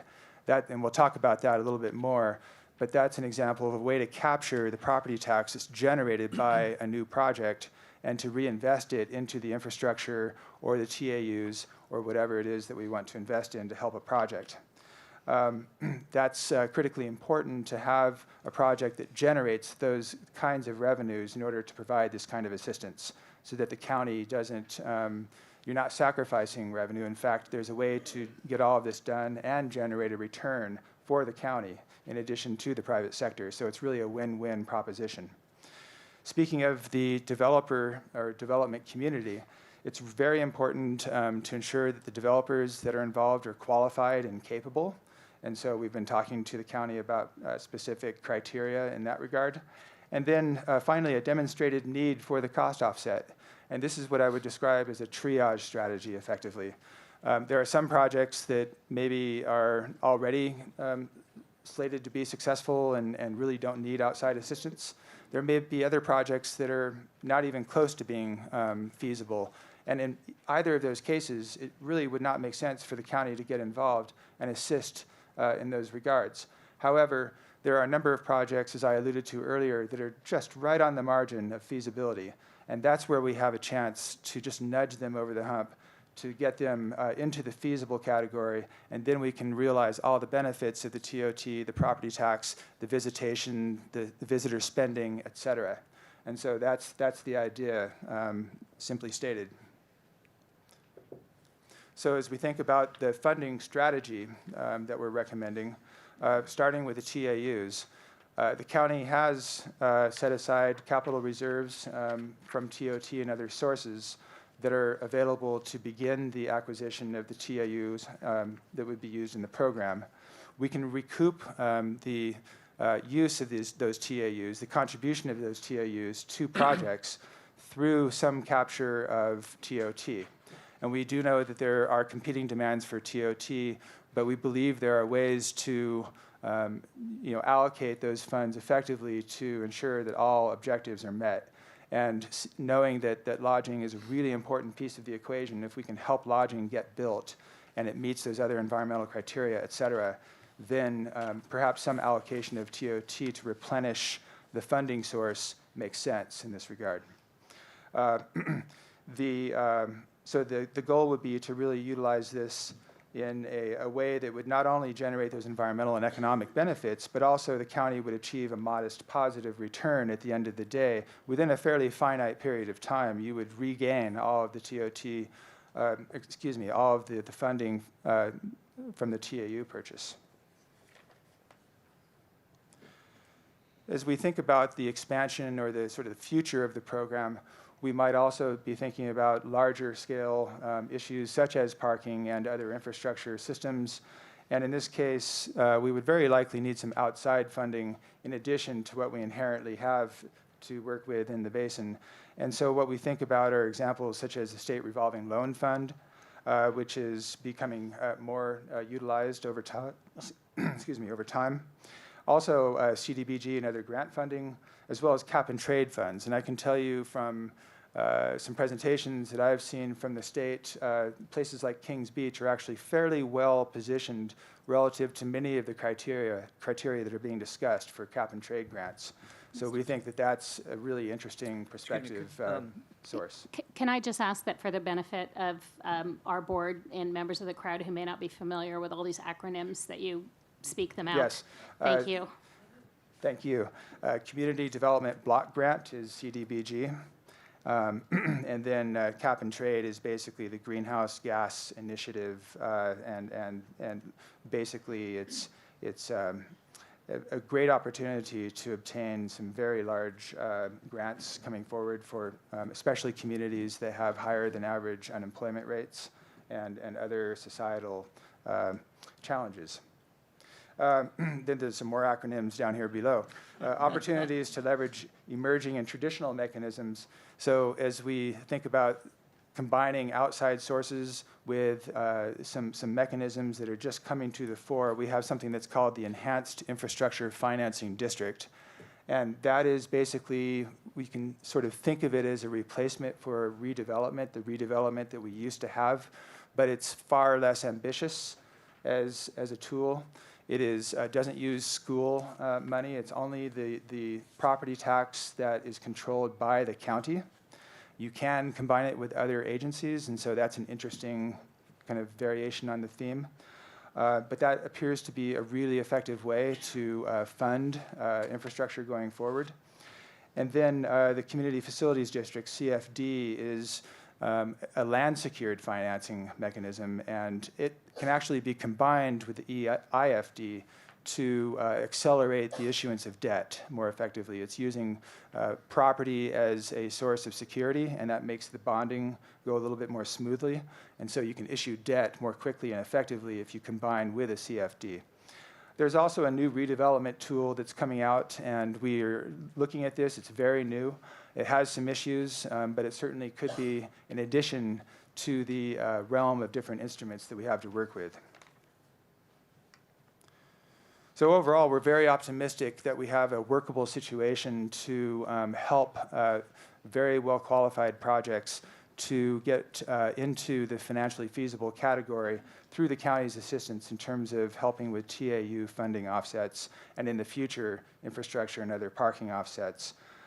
We think that these are really indicative of the county's interest. This program is indicative of the county's interest in seeing the implementation of the town center concepts that are articulated in the area plans. And this is really the embodiment of everything we've been talking about and working on over the last number of years to improve these communities and to make sure they're fully viable and sustainable over the long haul. The efforts that we're talking about here are very complementary to the idea of streamlining the regulatory system, and taken together, we think we'll have a market improvement in terms of the outlook for investors and developers, again, that are looking at doing sustainable projects. It's also important to think about the notion of this program being flexible. As we've laid it out here today, it's fairly basic, but there are additional features and scale that could be applied to it. Sort of take it one step at a time is our thinking at this stage. So we're fairly optimistic that what we have today in terms of the TAU funding approach, that's a very effective and could be a real key to unlocking the next wave of sustainable development in the Tahoe Basin. Thank you. Any questions at this point from board members or comments at this? Jennifer? Yeah, I just like a couple of clarifications. The TOU and the parking proposals that we're talking about today are for town centers only. Can you define what a town center is and where they're found? Yes, thank you for asking that question. It's certainly a vernacular that those of us in the government business are used to using. So TRPA has designated specific area plans for different communities, and we are underway with a Tahoe Basin area plan for eastern Placer County in the Tahoe Basin. There are specific development areas called out within TRPA's program. We have one of those in our community called the Town Center. They have larger development options like in the casino areas, et cetera, but we have town centers, and there's one in Tahoe City and one in Kings Beach, and that really acknowledges a focus on more urbanized development in the downtown areas. So for instance, the Kings Beach Town Center runs from about the Highway 267-28 intersection, just maybe a little bit east of there, up through the downtown of Kings Beach, and is inclusive of really the commercial properties, might go back a street or two into the kind of quasi or mixed use area in Kings Beach. Tahoe City is much the same, where it includes about from, if you're familiar with where the Lighthouse Center is, just a little bit west of there, and then inclusive of the Y area of Tahoe City. So really what somebody would call a downtown or a commercial core, and we've got two of them in eastern Placer County, Tahoe City and Kings Beach. So not communities like Carnelian Bay or Homewood or any of those? No, this program would not be available to those communities, because what we're really trying to do is facilitate environmental redevelopment. So that's redevelopment that also makes improvements to the environment. And something TRPA's regional plan focuses on, which we're trying to implement here, is removing development from outside of town centers and replacing it in the more urbanized areas. So you're creating a more complete street urban form where people can get out of their cars and will readily get out of their cars and walk around. So it's much more pedestrian and bike oriented and better for air quality and water quality improvements. Okay, so you just touched on my next question or clarification, which is this is specifically intended for redevelopment projects, so no greenfields development would be eligible for this. Yeah, I would say redevelopment and perhaps some infill where we've got, small vacant lots between existing developed areas and the very few and far between on that side, but mostly tearing down old development that does not meet environmental or economic sustainability goals and replacing it with development that's more state-of-the-art so it meets market demand and also makes improvements to the environment that are required by TRPA. Okay, and then my last clarification on this is just, it's certainly my expectation, because I know I've expressed this to you and others in the past, that, any of these incentives, I would have an expectation would be repaid over time by the development itself, by that developer or that redevelopment. So we're not giving developers money and saying, thanks, go build a hotel. We're basically making a loan, in essence, to people. Right, and we've got I think it's table 3 in the report, it outlines specifically for the TAU program where we would be acquiring and banking TAUs and distributing them through this program, how our investment in that would then be recouped based on the TOT revenue generated on that site in the future. And we actually have a table in that. We've got a slide on it. I've got to say it might be a little too detailed for a PowerPoint slide, but that's certainly an area, yeah, maybe you should. And I know Ellen can walk us through that. And yeah. I think it's Maybe you beyond too can't. detailed. I think it's unreadable. Yeah, I think it is. Yeah. Never mind. It's in the board packet and it's in the implementation plan document, but it basically shows that over a fairly short period of time, we would generate more revenue on our investment than we would by just keeping it in the county treasury.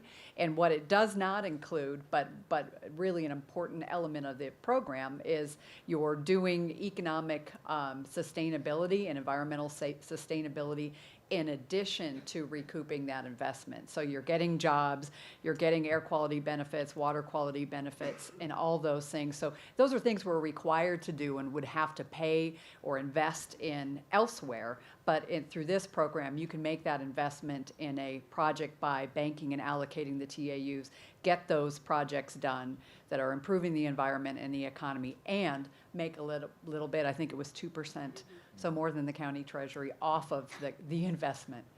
Okay, and then my last question is in regards to the parking piece. You talked about mixed use, and I just want to be clear in my own mind. I see some opportunities that I would characterize as mixed use that aren't necessarily mixed use in the way we think about it, which is a number of different uses in a specific building. And what I'm thinking about, for example, is what we already do, not in a town center, but where the Department of Public Works and Lonza's essentially sort of almost share their two parking lots. DPW gets a lot of business during the day, Lonza's gets a lot at night, so kind of borrow each other's parking lots, for lack of a better term. Is that part of the vision for the parking? Yes, so that we would call that shared parking or shared use parking. So that's in a case where you can have different private uses sharing a single parking lot because they're used at different times of day or different seasons. Or it could be a public and a private partnership like you referenced with Lonza's, where we use the parking during the day and they use the parking at night. So that is actually baked into the area plan and the parking study that is going to be ultimately implemented into the code with the area plan. They are analyzing shared use parking because that helps save money, and it also helps save having to build parking lots all over the place, and looking at different ordinance metrics that we don't have in our code today that could be used in the future. So all of those things would be layered on top of each other. We'd have the ordinance side that would allow for certain things that we don't have today.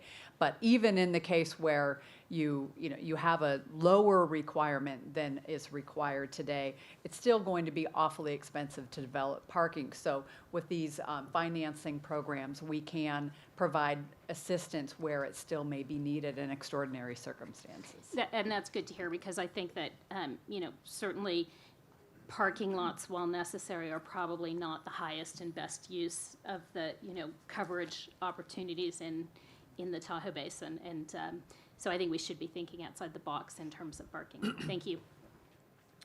Any other questions at this point? Is there anyone from the public who'd like to address us? If so, please come forward and state your name.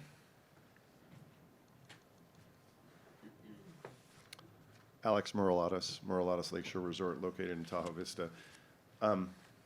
I believe the statement, and I wanted some clarity on scope, that this program focuses on the commercial cores or the town centers. Because in my interpretation, there are actually some significant incentives, particularly in the account manager role and reduction of the entitlement process to 2 years, that any applicant of a project will benefit from. So I applaud that. My caution and concern is around TAUs. As if the board doesn't understand, TAUs are a kind of funny commodity that are not priced very well. I sat on a TAU evaluation board with the TRPA about 3 years ago to try and figure out how we could stabilize that, and I think it provided good input into this. If I'm outside the town center and desire TAUs, would I be able to acquire them from this bank? If not, they become potentially an issue for me outside the town center seeking TAUs. So if there's a way to obtain or establish parity, I agree with the goal and the focus. However, being outside that town center, my concern is, will it be detrimental to my growth? Which, if you look at what we're trying to accomplish, we want everybody to be able to invest and grow, but with specific focus to the town center. So this is more a statement of concern, not an objection. Jennifer, do you have a comment? I'm happy to answer the Yeah. question if you'd like me to. Please. So this program really focuses on the town centers because of the requirement by TRPA. But as we wrote the document and as we worked with our business stakeholder group, we heard a lot about the need for flexibility in the future. So I guess what I would say is, we've got a priority in our town centers that's set forth for us by the TRPA, and something that we've bought into as a county staff as a priority, but that I don't think would preclude us in the future. Let's say we acquired 200 TAUs and we only used 100 of them in the town centers of Tahoe City and Kings Beach over the next few years, and there was an interest in some in let's say Tahoe Vista or Carnelian Bay. I think that we could have flexibility, but we have to do so mindfully and knowing that we've got our priority communities of Tahoe City and Kings Beach ahead of us first. Right, and I would go up against the criteria that were listed as to what the project could do in terms of achieving and generating economic development in that particular region, et cetera. So I think it would be good to be open, assess against those higher level criteria, but understand the clear focus on the town centers. Thank you. Thanks. Anyone else? So just as a clarification on this, thank you for raising the issue, Alex. Is that the flexibility that you're talking about in the program that would allow that potentially? Sorry. Yeah, I think that we could over time, but really what we're trying to do right now is focus on Tahoe City and Kings Beach. So, when I don't want to say, 60 days from now, we're going to say, oh, wow, here's the first project came in Tahoe Vista, and we're going to go there instead. I think we need to be flexible over time to meet market demand. And really what we were thinking about is, when we discussed this with our stakeholder group, we had a minimum number of TAUs because we really wanted to reserve this for catalyst projects that were going to make a difference, to move the needle in the communities. But we also recognized that, maybe there's a project that just needs 10 to add to their project. So it's going to make a difference, but it's not a significant difference. So I think that over time we would consider that. and perhaps even come back and discuss that with your board before we are to take that action. But I think right now, because we are really required by TRPA to remove development from out of the town centers and replace it in the town centers. And we know that's where we've got the challenges economically in our communities of Tahoe City and Kings Beach with the really dated lodging stock. We've had investment in lodging in Tahoe Vista and on the West Shore, but we haven't in Tahoe City and Kings Beach. So we're really focusing on that first. One final comment. Just one positive comment on what's being proposed is going back to this whole assessment of TAUs.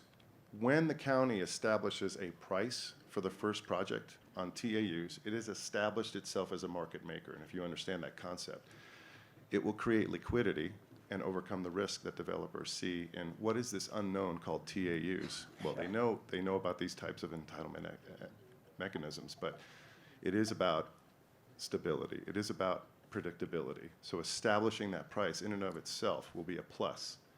My concern is just about access, and I think Jennifer's answered that. Thank you. Next. Good morning, Ellie Waller, Tahoe Vista resident, member of the North Tahoe East Area Plan Team. North Tahoe West. In the table that was hard to read, it showed the example of $12,500 is the cost. Now we're back to what Alex stated. We really need to understand what that cost basis is going to be, so the return on your investment, our investment as community members, is brought back in a reasonable amount of time. You said modest. Is it 10 years? Is it 20 years? There are other things besides TAUs and parking. I would also like to mirror some of Alex's comments. There are 2 projects in Tahoe Vista right now that just can't seem to get off the ground. If it's 10 TAUs, maybe it's going to be beneficial to those people, and maybe we need to look at that sooner than later. Tahoe Vista has more TAUs than Kings Beach and Tahoe City put together, and we really should also benefit from having maybe newer and nicer commodities in our town also. The smaller developments are equally as important as the larger ones, and I do have concern of the amount of time on the return of this investment. Thank you. For those of you who want to speak, if you could queue on up so that we can be more efficient, we would greatly appreciate it. And just state your name for the record, please. My name is Tom Trimble. I live on the far western side of Tahoe Vista. My wife has had the property that we live on, which is right on Highway 28, and she's lived there since 1988. And I hear tell me in the summertime when all the traffic's going by that it's probably 10 times more traffic than it was in 1988, which is when the traffic plan for the basin was basically set out. There's been absolutely zero that we can see as residents improvement in terms of moving traffic. In addition, in the summertime, we have had to wait as long as 10 minutes to get onto Highway 28 and go where we want to go. That's frustration. This project needs to have some kind of interface with the traffic people into the project. That's my main comment. Thank you. Good morning, Supervisors. Ann Nichols, North Tahoe Preservation Alliance. I want the public and everyone to realize that TAUs also include timeshares, shared ownership, and fractional ownership, so they can become more than a hotel or those kind of units. And I think there's some unintended problems here. Are you going to ask for a request for proposal to get these TAUs? Is it going to be the first person that shows up that gets them? Is anybody that can pay back money added, public money added by the county that can justify it's being paid back by TOT get help? That's really not a loan. It's just return on what you normally would pay as tax. So, you know, it just seems there's some social engineering here that hasn't really haven't thought about all the consequences. I've seen TAUs go from anything from 60,000 to 20,000. I don't see how what you pay is really going to change that. It's still going to be kind of an open market. I know you go to South Shore and buy a motel. So you're taking development from South Shore and bringing it up here potentially to help a marginal project, which what worries me is you guys are helping people say, we'll help you, we'll give you TAUs. It's okay that you're paying too much for the property. You know, are you encouraging development that is marginal that maybe shouldn't have gone forward? I think there's a lot of things going on here.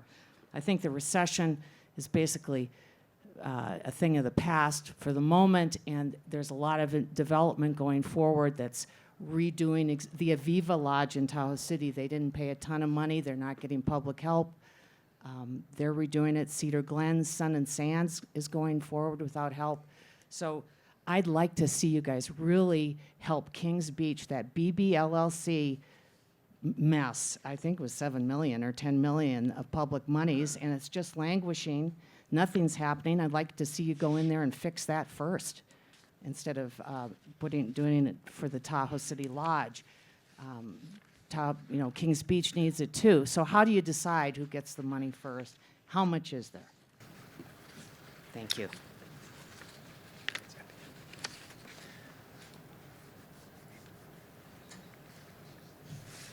Good morning, Supervisors. Samir Tuma, Kila Tahoe.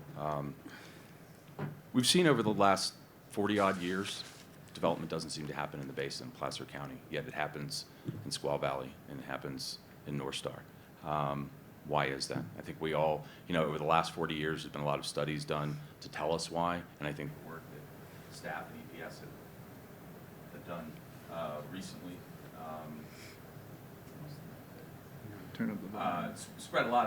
shed a lot of light on what the issues are, what the obstacles are, and I think what they've done here is really try to respond to really decades worth of market forces as well as significant research that's been done over that time.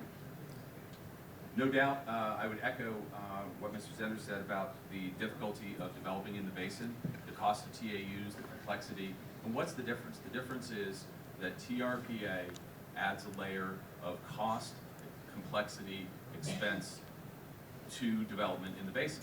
And what they expect in return for that is environmental gain. And so I think the incentive programs that staff has put here make sense because they not only address the viability of the projects, but they also respond to the requirements that TRPA has put on the county. And so I would very much support the work that staff's done here, applaud them for doing that, and urge your support of the effort that they've put forward. Thank you.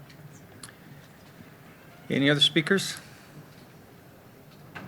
No.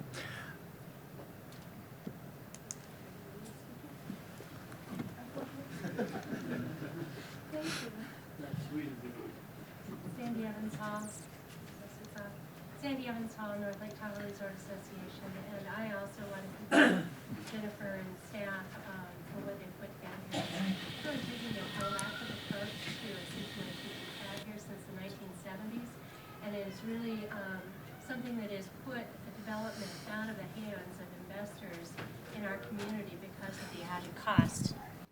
Sorry, Sandy. Hold that thought. Hold that thought.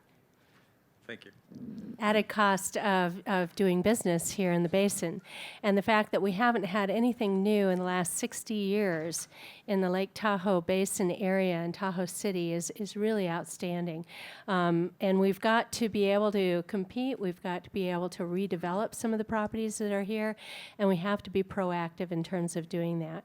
And this, I think, is finally coming up with an approach that allows us to really step out and make this happen. And it's the only county in the whole basin that is taking this approach, and I just really think it's cutting edge, and it's very much something that we need. So I hope that you'll approve it. Thank you. Thank you. Is there anyone else from the public who would like to address us? Seeing none, do you want to respond to any questions that may have been raised? I happy to on the first come, first serve. We have not developed the process, so accepting this plan would send us on to the next step of putting together the formal application. We have had discussions about whether it's first come, first serve.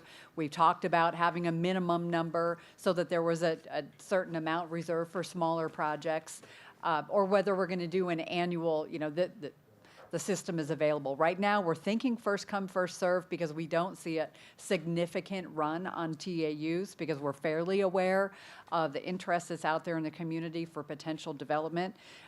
So not final on that yet, but we're working on it and thinking about the pros and cons of doing it a couple different ways. I do want to point out that we have helped some of these other projects like Aviva, like Sun and Sand get through the process, and that was really part of that first system through our special projects manager and working with CEDRA to really shorten the length of our land development process by streamlining it, not cutting corners. So we have taken those initiatives already and are helping other projects just in different ways based on their needs, and that's kind of back to trying to stay flexible with market trends and figuring out what the development community and environmental community needs.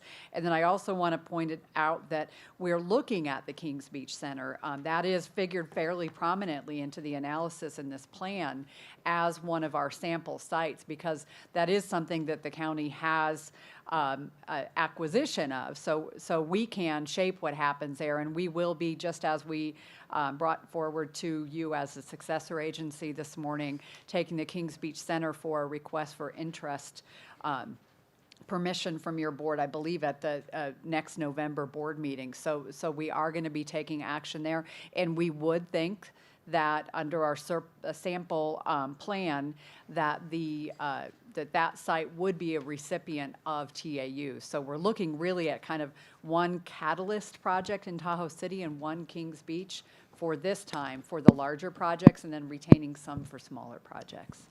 Thanks. Okay, also there's a request for any further input or direction from board members, so I'll start off, I guess. Met with staff, obviously, as it relates to the internal rate of return calculations on the TAUs, and I guess, well, first of all, I want to compliment you on your work. I personally was very impressed with all of it, and I think it's a nice approach that's innovative and entrepreneurial, and we'll see as we go forward, but I'm really supportive personally of moving forward. On the economic modeling, if we proceed to get into this business in more depth, I would just recommend that we try to capture all, to the extent possible, of the salient economic benefits and or trade-offs that are a result of what might become county policy. So things like, I know the discount rate on the IRR for the TAUs was 2%, and it resulted in, which frankly is probably okay with me because it's about inflation, but inflation will likely change, and so we might think about how we move those metrics as economic circumstances change. And the return on the TAUs is not something that's going to excite the investment public, but that's not our purpose. Our purpose is to stimulate better public policy and the economy in the basin, and so there's some measurable economic methods and others, but I'd like to see us really delineate and track and report on that to the fullest extent possible. And then sensitive to the notion, I get the totality of the downtown core, the notion and how that's all playing out, but I sure don't want to preclude any other good projects. A good project is a good project, and it's going to have similar benefits throughout. So I know what our responsibility is, but I think in the county we have some special opportunities to make some things happen, and I'd like to see us reach in that regard to the extent that we can, if there are opportunities. Those are my comments. Jennifer? I had a little bit of just some similar input from as Chairman Wygant. Vice Chair, just I miss Kirk personally. Oh, I'm sorry. But getting to Ellie Waller's point and to Alex's point about non-town centers, I understand that this is being driven, largely, or at least in part, by, TRPA's wish to see development outside town centers relocated to town centers. However, in the case of the projects that Ellie mentioned, those are approved projects that have just kind of been lingering out there for a while. And so I think there might be some value to having that conversation with the TRPA, and maybe ask Ellie to come join you, because, I think she raises a really valid point there that, is that just going to sit there forever because of a policy that maybe hasn't envisioned the totality of what's good for various communities? So that's my only comment that I would add to those I've already made. Jeff? Yeah, and this goes back to the point of process and how we select who gets what and how they get it and how much and what the price is. As a good example of what I don't appreciate is what we talked about with the snow issue, where there really weren't a whole lot of data points for me to kind of consider as to how the formula was made.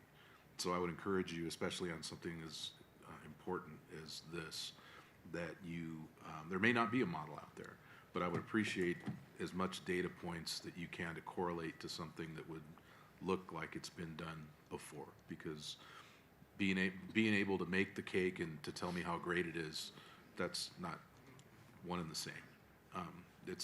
Those are two different skill sets. Thank you.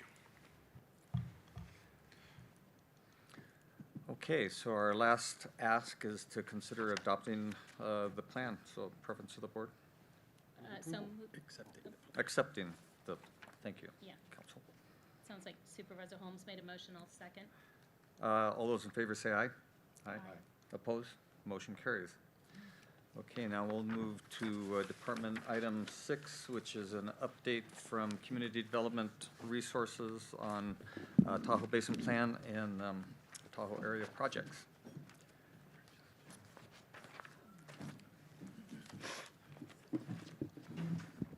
Good morning. Crystal Jacobson with Placer County Planning Services Division, and I'm here today to provide you with an update on the Tahoe Basin Area Plan. So since our last report to your board in April, staff has finished drafting the area plan and implementing regulations. It is a plan that aligns land use changes with environmental improvements, while we feel it also maintains the community's vision.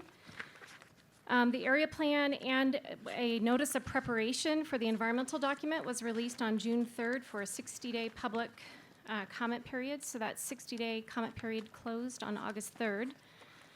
We did receive a lot of comments on both the NOP and the area plan. I would point out that we will continue to accept comments on the area plan throughout the process. And so for those comments that we received on the area plan, we have been working on some refinements with TRPA based upon the input that we received. Most of the refinements are with regard to mobility in Tahoe City. And so the area plan and the notice of preparation are available on our website, and we will continue to take input on the area plan. Any changes that we make or refinements to the area plan have been in track changes and are also posted on the area plan. So as those changes are made, we will continue to outreach with stakeholders and make sure that folks are aware of those refinements. I also wanted to touch on the North Tahoe parking study, which you heard a little bit about earlier. This was an effort that we reported out on to your board in April, but I just wanted to touch on the status of that. It was an effort conducted by the Department of Public Works in coordination with Planning Services. It was released, the study was released to the public in April. It is also available on our website. We did conduct a public workshop on May 11th. The purpose of the study was really to look at community-wide solutions to parking, mostly in the town centers of Kings Beach and Tahoe City. And so it outlined recommended solutions. Some of those solutions had to do with parking standards and design guidelines. And so the feedback that we received on the May 11th workshop was really to fold in some of those changes into the area plan. So the area plan that was released on June 3rd does include some changes to our parking standards and design guidelines. There were other recommended solutions that are not necessarily, they don't pertain to zoning regulatory changes that we are currently exploring. One of the suggested solutions had to do with the potential of an in-loop parking fee program.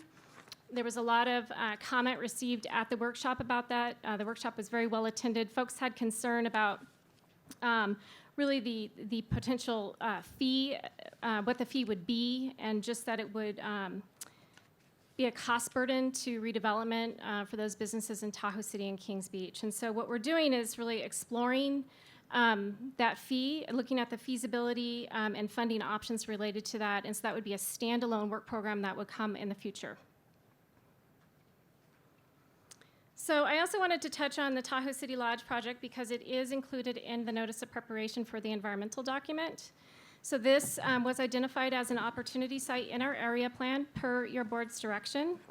It includes the redevelopment of the former Henriksen site in Tahoe City and then also a small portion of the Tahoe City Golf Course.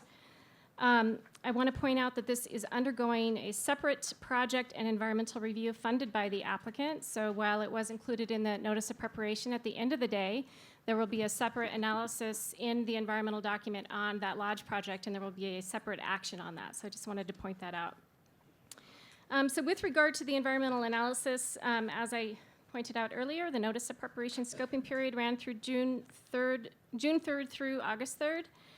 We held 4 scoping meetings, 2 in Placer County, conducted by Placer County, and then 2 conducted by TRPA before their governing board and their APC.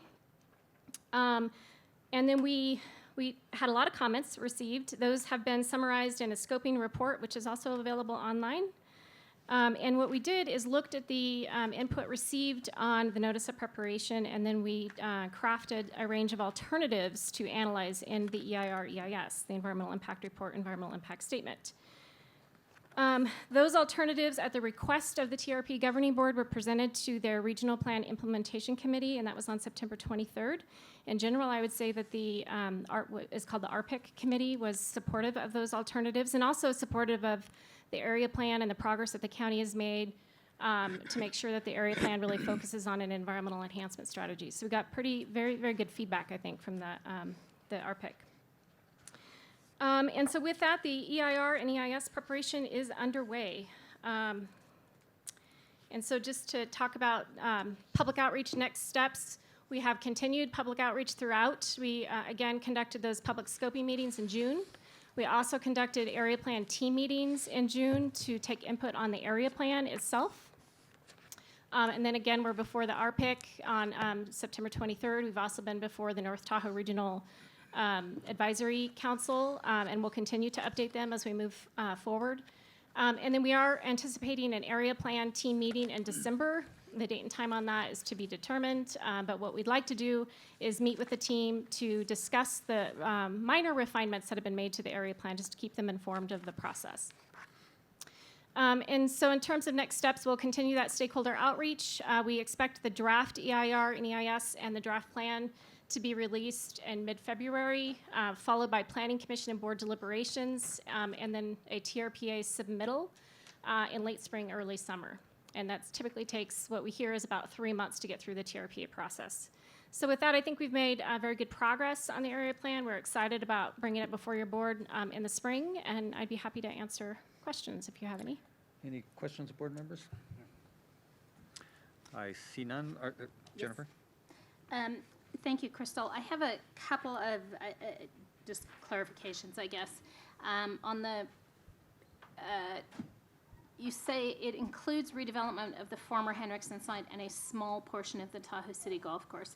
Can you touch just a little bit more on that, the Tahoe City Golf Course portion? I think we're all familiar with the Henriksen property. Yes, there's a very small piece of the golf. It's really the clubhouse and the parking area around the clubhouse. So there's a proposal to redevelop the clubhouse, really put a second story on it where there would be some conference space above the existing golf course. The golf course itself would not be intensifying in terms of the use of the course. There would be restoration on the sensitive areas of the golf course. That's actually part of the Tahoe City Lodge project. But the redevelopment would only be the clubhouse portion. So we're not talking about new homes on the golf course or anything like that, just a redevelopment of the existing structure clubhouse? Correct. Okay. Yes. And then in terms of next steps, I see that the draft EIR is expected to come out in February of 2016. I'm assuming that when you say in spring 2016, that will be a presentation of the draft EIR to Planning Commission? Correct. There'll be a presentation on the draft to the Planning Commission. We'll take input just on the draft EIR itself, and then the final EIR will come out with a final plan, and the Planning Commission and the board will deliberate on the final. And what is our expectation for the time frame on the final? So we anticipate the draft to come out in February. It has to come out for a 60-day review. So that'll run probably through April. And so we would expect the final to be before the commission sometime thereafter, probably May, and straight to the commission thereafter. And so we're hoping probably before your board, I would say late spring, and then a TRPA submittal right after your board takes action. Okay, I'm struggling with that timing only because with the 60 days, that'll be into April. Into yeah. April. Then there'll need to be some time for response to the comments. Then it'll need to go back to the NITRAC, Planning Commission, and the board. So I'm thinking we might be looking at late summer 2016. For a TRPA submittal? Yeah. Possibly. I mean, we're striving to keep on schedule. We're a little bit behind by perhaps a month, and that was really a result. We had to go before the TRPA RPEC committee to get input on the alternatives, and we had not otherwise anticipated that step. But we are hoping for I would say, early summer submittal to TRPA. It might be more along the lines of a midsummer, hopefully not a late summer. But. Okay, I just want to make sure that the North Tahoe Regional Advisory Council presentation is included in that timeframe. Absolutely. I didn't see it in yes. here. Yes. And then just as a sort of general comment on the in-lieu parking fees, I have some concerns about that. One, just in terms of not knowing what those fees would be, but also just kind of general angst, concern, I'm not quite sure what word I want to use, with the idea of in lieu rather than actually putting something on the ground. My concern about in lieu fees is they go into a pot, they get collected over time, but we're actually losing value because things cost more as time passes by. And so we'll probably want to have a conversation about that moving forward. Right, and I think it's important to note that process, again, would be a standalone work program that would be thoroughly vetted and fleshed out, particularly in terms of what the fee would be, and then also its relation to, the implementation of parking. I mean, the whole point of it would be to construct public parking in our town centers. Understood. I'm just concerned that, $100,000 today is not that same $100,000 5 years from now. Understood. It loses value over time. Thank you. Mm-hmm. Okay, is there anyone from the public who'd like to address this item? Please come forward and state your name. Good morning. Ellie Waller, member of the North Tahoe West Area Plan Team and Tahoe Vista resident. I sent the Board of Supervisors a email on Sunday, October 20th, providing valuable information that should have been included in your packet today. I thank you, Supervisor Duran, for continually asking for detailed information. The most important details that should have been provided to you today are what the proposed alternatives are. This should be publicly vetted as it was at the Regional Plan Implementation Committee meeting on September 23rd. I won't go into the email that I sent you, but there's links. I hope everybody does look at those. My comments today on the packet submitted by Michael Johnson and Crystal Jacobson. This is a critical juncture where environmental documentation will be due out this spring for public comment, and you should be providing direction based on the information you have and have not been provided. The staff report on page 37 says the spirit and intent of the community's vision. There were some very specific requests by the teams that have yet to be incorporated. Many of those requests will still need to consider height and density in some of the areas. The teams were reconvened June 22nd and June 29th as citizen advisory groups, and that input needs to either be revisited or published, as stated on page 38 of this staff report, that all proposed area plan revisions can be found on that website. No information from those meetings has been posted. Neither have the proposed alternatives to the RPIC on September 23rd, the North Tahoe parking study with community-wide solutions as brought up by Supervisor Montgomery. There are going to be some unintended consequences for the business owners, and there is a bid assessment district for snow removal. You need to know that. It was misrepresented this morning. There is one.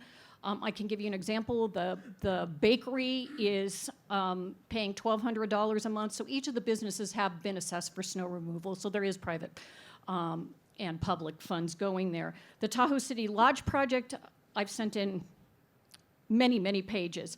My concern is the old Hendrickson site is 1.4 acres, which translates to 56 eligible TAU units. I don't care if they're condo hotels, regular TAs, whatever you want to call them. Continuing to state that this is 3 acres and proposing 120 units is confusing and misleading. The adjoining Tahoe City Golf Course proposed clubhouse relocation, it's not just reconstructing the building in place, it's a relocation in a new building, should not be part of this lodge project. It should be a standalone. It may not require an EIR, but it should be a standalone project. By continuing to add these confusing components, we won't be accurately or adequately analyzing all the moving parts. The information proposed on the alternatives is important and should be agendized as such. Public outreach, there's still some missing information on mixed use, and I would like clarification on the draft EIS public comment period. Is this board only going to hear the final? Is TRPA going to only hear the final? Is APC only going to hear the final? I want to understand the process better. I'm confused at what was said today. And then based on Jennifer Merchant's description of town centers, the North State Line area should not be considered a town center, as the regional plan did not consider that. And I'll close with back to the Tahoe City Lodge. Until the parameters of the area plan are in place, we don't know what you can approve on the lodge, so it should run a separate project. Thank you. Thank you. Is there anyone else who'd like to address this item?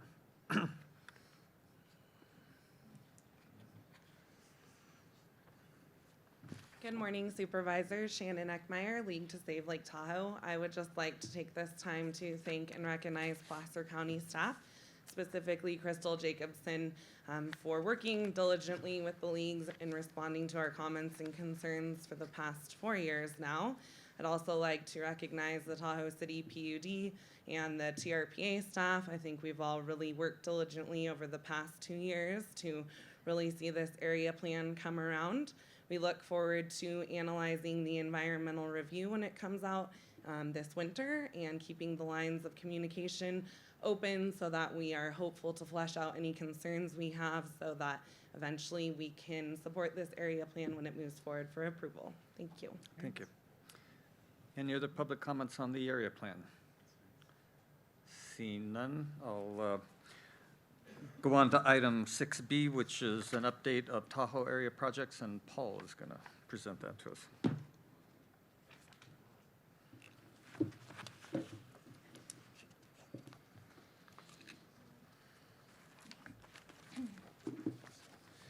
Thank you, Chair, members of the board. Paul Thompson with the Community Development Resource Agency, here to provide you, your board, an update on various projects that we're working on in the Tahoe area. Here's a map of the general location of where they're at. We're going to start first with the Alpine Meadows and Squaw Valley area, first with the Alpine Sierra subdivision. As your board is aware, that this development proposes a residential subdivision of 33 single-family residential lots, as well as 14 attached single-family residences in a half-plex configuration. The project area is 45 acres. As far as the status, the staff has reviewed the first administrative draft EIR, and provided comments back to the applicant, and it's tentatively set for circulation for public review early next year. The Alpine Meadows and Squaw Valley base-to-base gondola project proposes to install an 8-passenger gondola connecting Alpine Meadows and the Squaw Valley ski resorts. Along with the 2 base terminals, there is a proposal to include 2 mid-station terminals up on the mountain. As far as status, a pre-development meeting has been held September 10th, and it was agreed at the meeting that a focused environmental impact report would be prepared. On October 15th, the project applicant submitted a formal application, and the staff is currently reviewing the scope of work for the EIR on that project. The next one, also in Squaw Valley at the entrance, this project is the Palisades at Squaw Valley. The development is for a 63-unit residential project. It includes a mix of single-family residences as well as half-plex units. The subject property is approximately 19.9 acres in area. As far as an update, the EIR, as far as the status, the EIR contract has been executed, and the draft EIR for the project is currently being prepared, and it's anticipated that that'll be circulated to the public in the spring of 2016. Also in Squaw Valley is the Plumpjack at Squaw Valley Inn project, which proposes to demolish the existing 61-room inn and then construct in its place a new hotel that would be with 60 keys, including with that is underground parking and a 3-story and a 4-story residential building. In those 2 buildings, there's 34 residential units proposed. The county staff has commenced preparation of the EIR for that project, and it's anticipated that the draft EIR will be circulated for public review in late 2015. For the Village at Squaw Valley project specific plan, staff last reported in May that on May 18th, the county circulated the draft EIR for a 60-day public review period, and that on June 25th, the Planning Commission conducted a public hearing to receive comments on the draft EIR. County staff and the EIR consultant are currently in the process of preparing the final EIR for the project. As more than 350 comments letters were submitted, it's anticipated that the final EIR will be ready for public review in late 2015 or in January of 2016. Once the final EIR has been released for public review, a hearing will be set in front of the Planning Commission and with final action by your board occurring hopefully within the spring of 2016. Moving on, the projects within the Martis Valley area, beginning with the Martis Valley Specific Plan project. As your board is aware, this project proposes the transfer of density from the east side of 267 to the west side.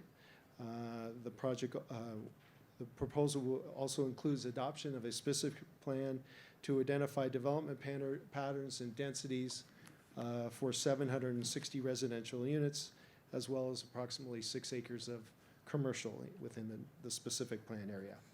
As far as status, the draft EIR for the Martis Valley specific west parcel is anticipated to be released this week, so it'll be going out this week.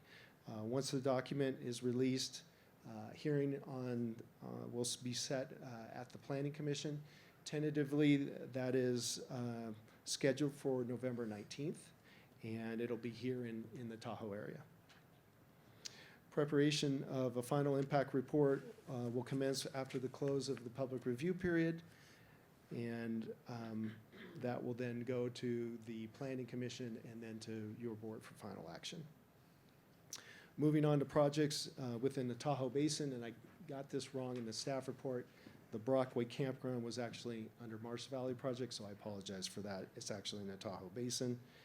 Here, this proposal, we just recently received it, comprises 550 campsites located on approximately 120 acres.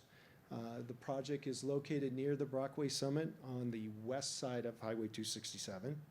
The campsites that are proposed would include a mix of traditional tent camping sites, camper sites, as well as eco shelters. In addition to the campsites, the project proposes amenities such as a swimming pool, registration building, lodge amenity, restroom, pavilion, as well as on-site parking. As far as status, the project will be reviewed concurrently with the Tahoe Regional Planning Agency, and a joint environmental document will be prepared for that project.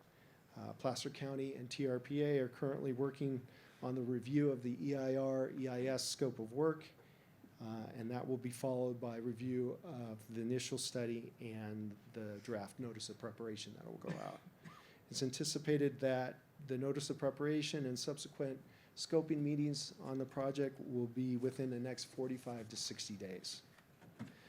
As far as the Tahoe City Lodge project, Crystal touched on that, so I'll move past that. If you have any questions, please feel free to ask. And going on to the last project, the Sun and Sand project, now called the Peak 10. That proposed to develop the existing 26-unit Sun and Sand Motel into a 10-unit residential condominium project. The project it comprises approximately 0.7 acres and is located immediately next door to the west of this building. As last report to your board, a pre-development meeting was held as part of the county's permit streamlining process. This project was submitted in July, and within 60 days of that submittal, draft environmental document had been prepared and completed and was ready for Planning Commission review. Planning Commission did consider and approve the project on September 24th. Subsequent to that, the building was demolished and removed from the site. Improvement plans and building plans have been reviewed and approved by the county, and construction is proceeding as we speak. I'm sure you've seen it. So with that concludes my presentation. I'm available for any comments. Thank you. Jennifer. Paul, thank you for the update. I have updates with county staff every month on all the projects going on in the 5th District. But I just always want to take the opportunity at this board meeting to let the rest of the board know what's going on, because, you know, sometimes it may appear to us that it's all happening in the west end of the county, but there's an unbelievable amount going on here in the east end. Paul, I just want to make sure that we are mindful on any of these public meetings. You said NOP and scoping meetings for the proposed Brockway campground likely to be scheduled within 45 to 60 days. I think it's critically important to remember that snow gods willing, all of us may be looking at hopefully being employed by some of the ski resorts or entertained at some of the ski resorts from Thanksgiving, you know, into the middle and beyond of January. And so I would just ask that we be really mindful about making sure that we don't hold public meetings during times that people have other work obligations.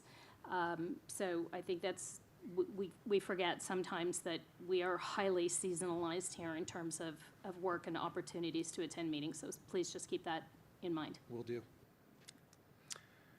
Okay, so no other questions, comments? Is there anyone from the public who'd like to address this item?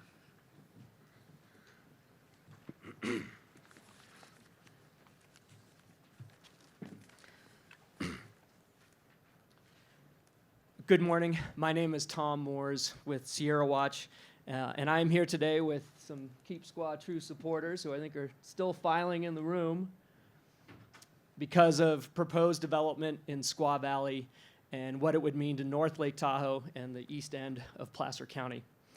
The proposed village at Squaw Valley If I could interrupt you for a moment.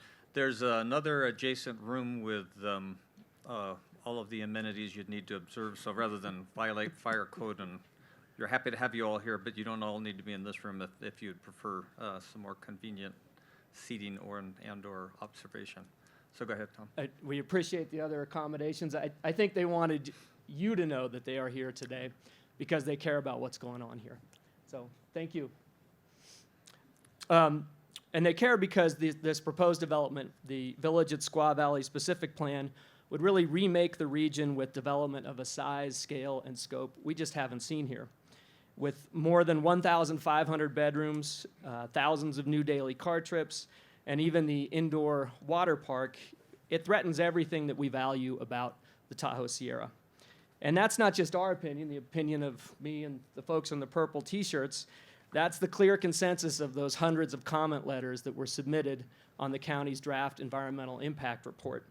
Of those roughly 350 letters from local jurisdictions like the town of Truckee, regulatory agencies like the Lahontan Regional Water Quality Control Board, private organizations like the League to Save Lake Tahoe, and I think maybe even most importantly, hundreds of individual citizens, nearly all, 97% of the letters were written either in opposition to the project itself or to point out what people see as flaws in the draft environmental impact report, or maybe both. And if one goal of environmental review is to give you, the decision makers, an opportunity to gauge public opinion, that reaction could not be any clearer. It's spelled out in thousands of pages in black and white. I'll read one paragraph from one citizen comment, actually a resident of Placer County here in the Tahoe Basin, who wrote, "The county of Placer could help make the whole drama a lot less painful for all concerned by making it clear right now that nothing of the sort proposed by KSL is remotely possible." Clearly, there's a lot at stake with the Squaw Valley proposal, with all the development proposed in this end of the county. Our commitment is to encourage meaningful public involvement and to help ensure an outcome that is made with development decisions made with the timeless values of the Tahoe Sierra at heart. Thank you. Thank you. Is there anyone else who'd like to address this item? Please step forward, state your name. Good morning. Can you hear me? I'm Keith Fountain. I'm here on behalf of 218 homeowners at the Squaw Valley Lodge. I'm here to say that our comments on the draft EIR have repeatedly been misrepresented to you and others in the community, and I would like to set the record straight. We're not against the project, as some would have you believe when they summarize the 350 public comments. We have chosen to work constructively with the county and the developer to arrive at a project outcome that makes sense to us, choosing to avoid exaggerated hyperbole, and our concerns are being addressed. I'm also here to say that we believe we are typical of the silent majority. That is the 1,175 multi-family residential units that generate the most of the property tax and virtually all of the TOT in Squaw Valley. We are concerned about our property values and the vacation experience we share with our guests. That is because we are very concerned about the future of skiing in Squaw Valley. We are significant stakeholders in what is primarily a resort community. And typical of all mountain ski resorts, Squaw's prosperity, and in turn the prosperity of our community, is threatened by intense competition and a consolidating ski industry where only the strong are surviving, where global warming requires not only green operating policies, but also investments such as improved snowmaking and recreational options for year-round enjoyment. Industry experts observe that of today's 470 U.S. ski areas, only 45 are thriving and able to invest. The other 425 are not growing or barely surviving. And indeed, 150 of those are expected to go out of business. We believe it is imperative that Squaw remain in the top tier of U.S. ski resorts.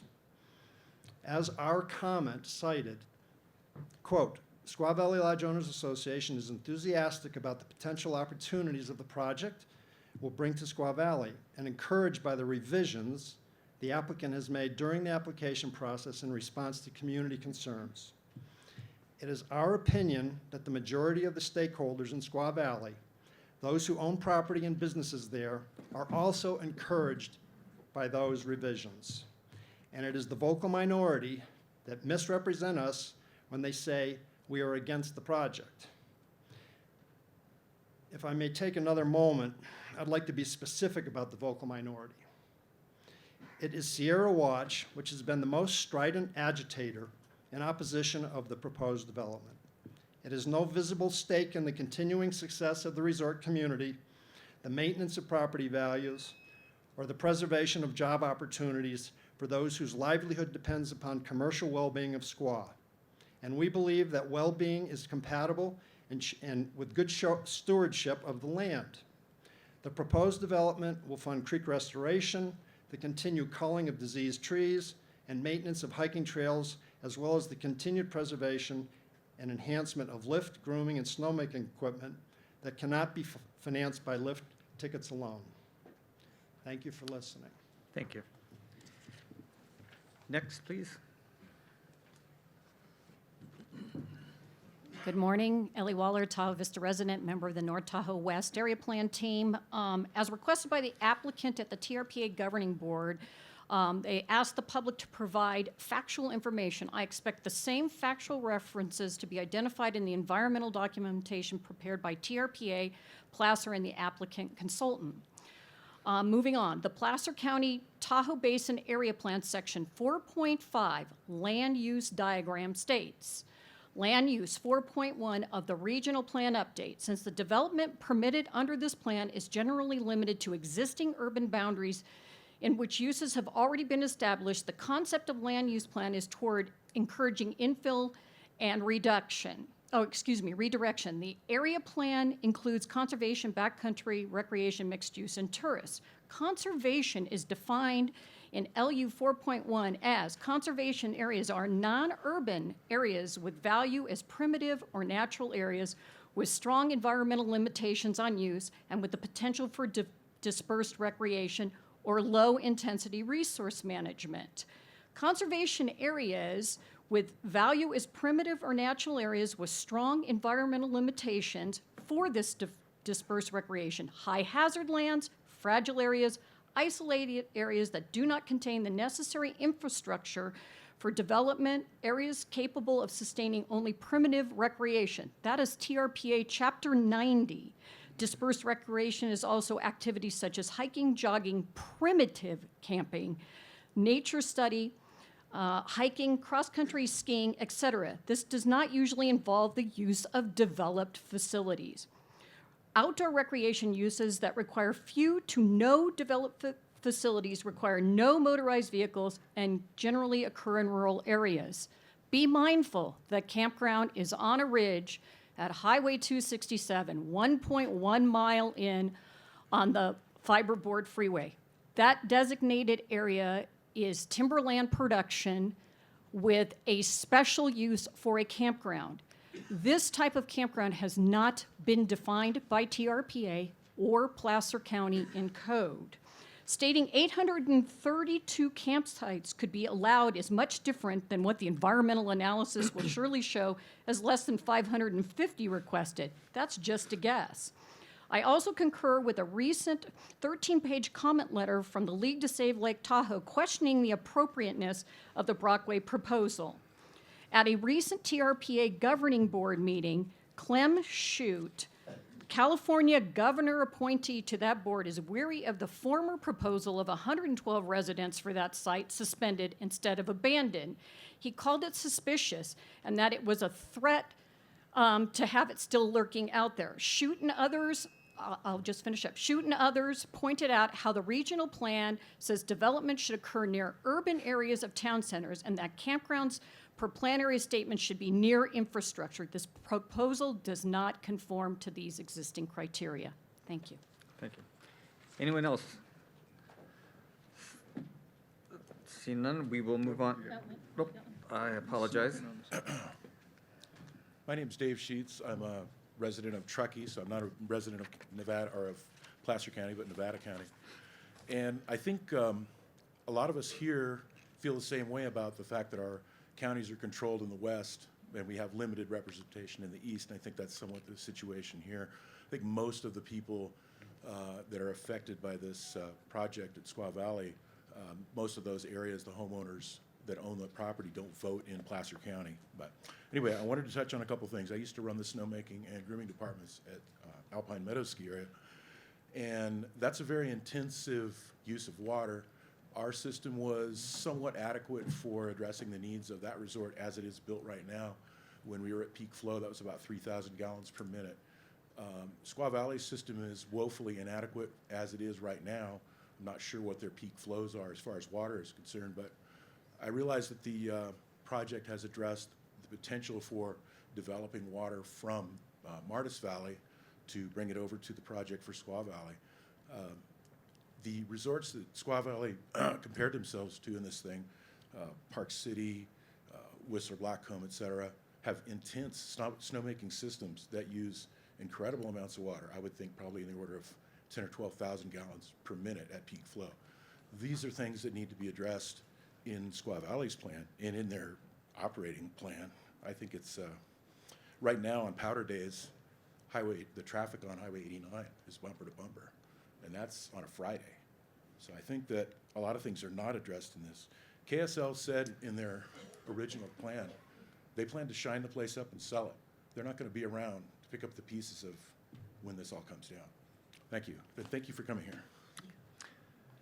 So it looks like there are a few speakers. I'll just point out, if I could, that this item is intended to be an update of projects up here, not a hearing regarding the specific projects. There will be hearings regarding the specific projects, and I encourage you all to come to both the Planning Commission and the Board of Supervisors hearings. So with that, we do have a busy schedule, and if you keep your comments short, keeping in mind that you'll have further opportunities to either meet with the board members individually and or come to our hearings and testify when we're actually considering the projects. So. Good morning. My name is Andrew Hayes. Member of Squaw community, proud member of the vocal minority. And I want to give you an update as to how we stand. As I stand before you today, it'd be easy for me to tell you this proposal is too vast, too large, simply because it is.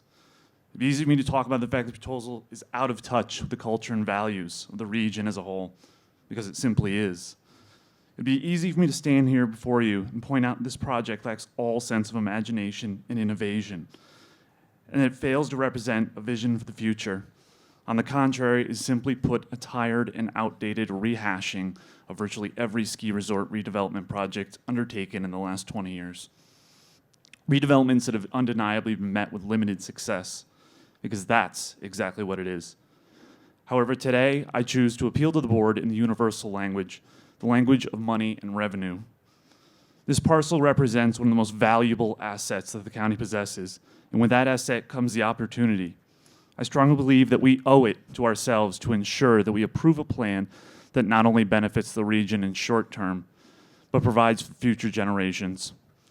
In the strongest terms, I question the wisdom in granting the applicant's request for a 25-year development entitlement. We do not live in a static world.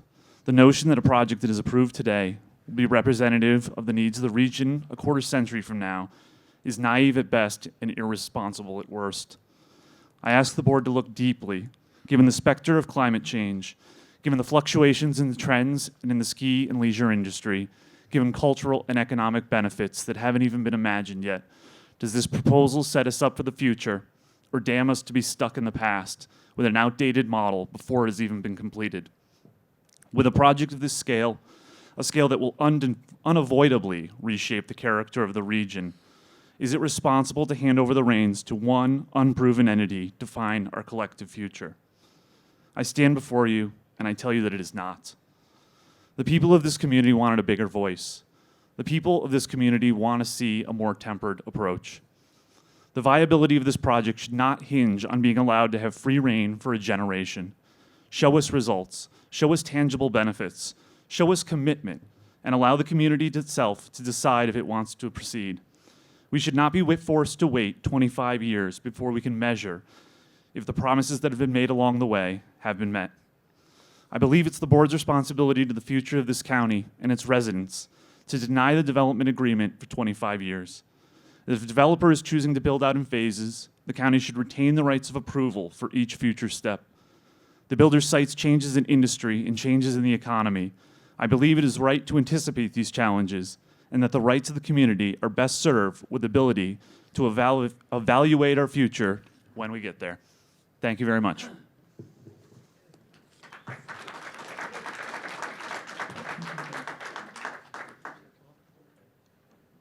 Please step forward and state your name for the record. My name is Chase Schweitzer. I'm field representative for Sierra Watch. I just wanted to allow you guys to know that for every person that's in this room that takes issue with KSL's proposal to develop Squaw Valley, there's another 5 people down in the Bay Area that wish they could be here today. Similarly, there's many people that are permanent residents up here who are working, unable to show up, didn't have a ride from Truckee. Anyways, I just wanted to let you know that. Thank you. Shannon Eckmeyer, League to Save Lake Tahoe. I will be brief, as we did submit a detailed comment letter both to TRPA Governing Board, and I did share that with all of you. As bi-state, we were a stakeholder in the bi-state negotiations for the regional plan update, so that we were able to support the regional plan update, and we have continued to support it through the area plan implementation. We have supported all 3 area plans that have gone forward through TRPA approval. The Brockway Campground proposal disregards the intent of the regional plan. Our comment letter details 17 goals and policies that it conflicts with. One specifically requires new campgrounds to be located next to public utilities and transit, which this is not. We also highlight how this should not be considered a campground under the TRPA code, and I will let you review the remaining concerns in the comment letter, but we are opposed to this project. Thank you.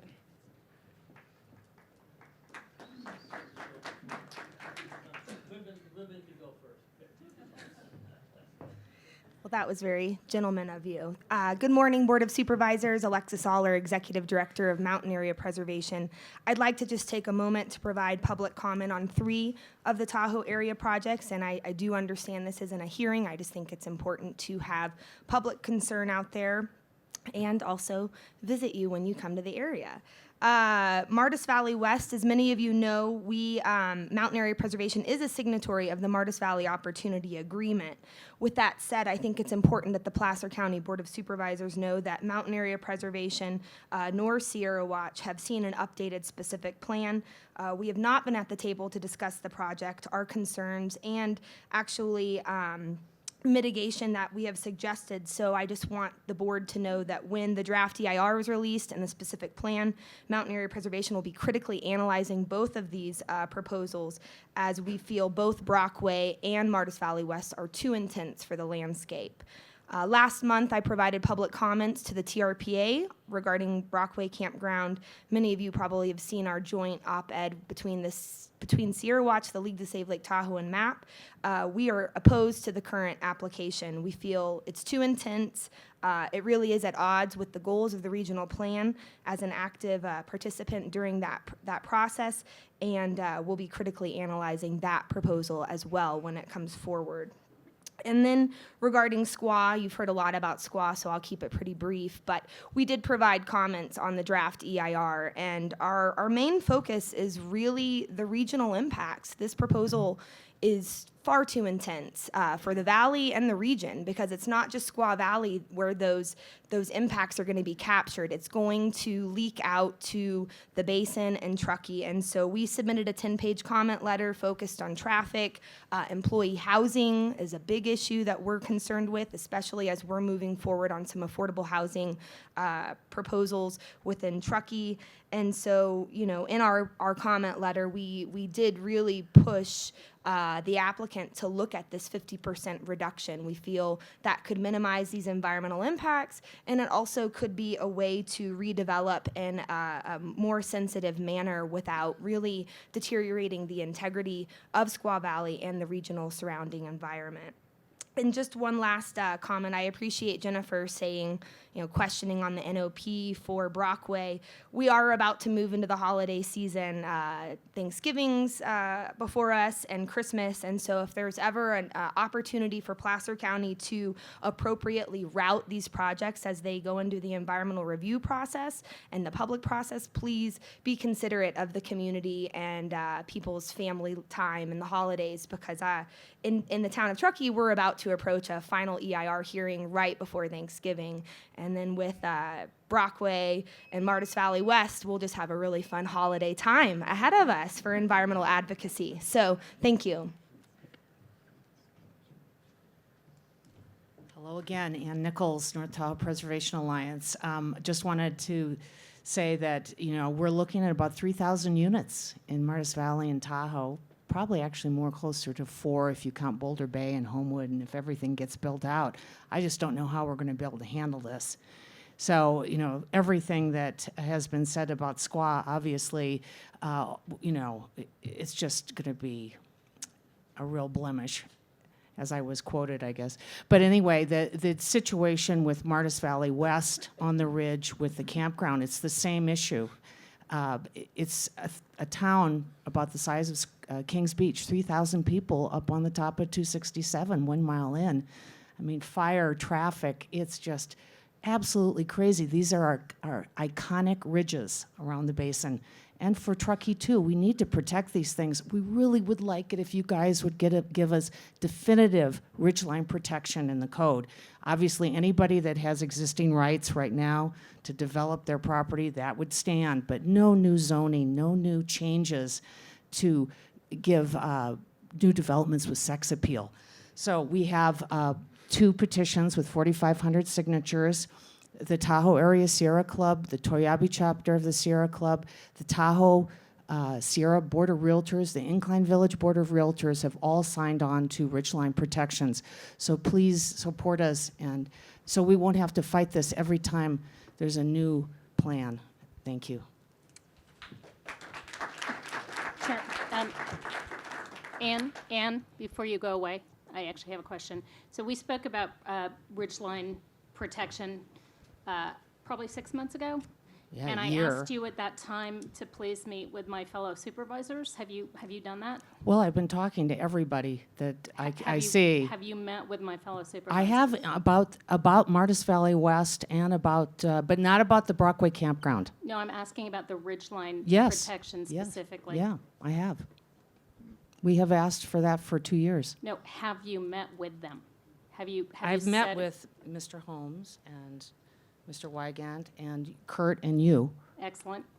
Good, So. because that was feedback I asked you to give me, that when you'd met with them to let me know. Okay, I will. Thank you.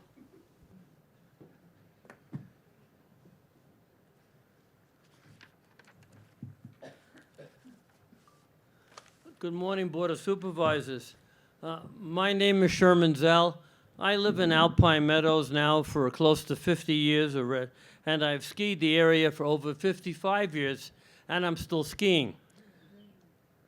I have watched the lot development in Alpine go from 100 to 700 in Alpine Meadows alone, and I'm assuming a similar number may be higher in Squaw Valley.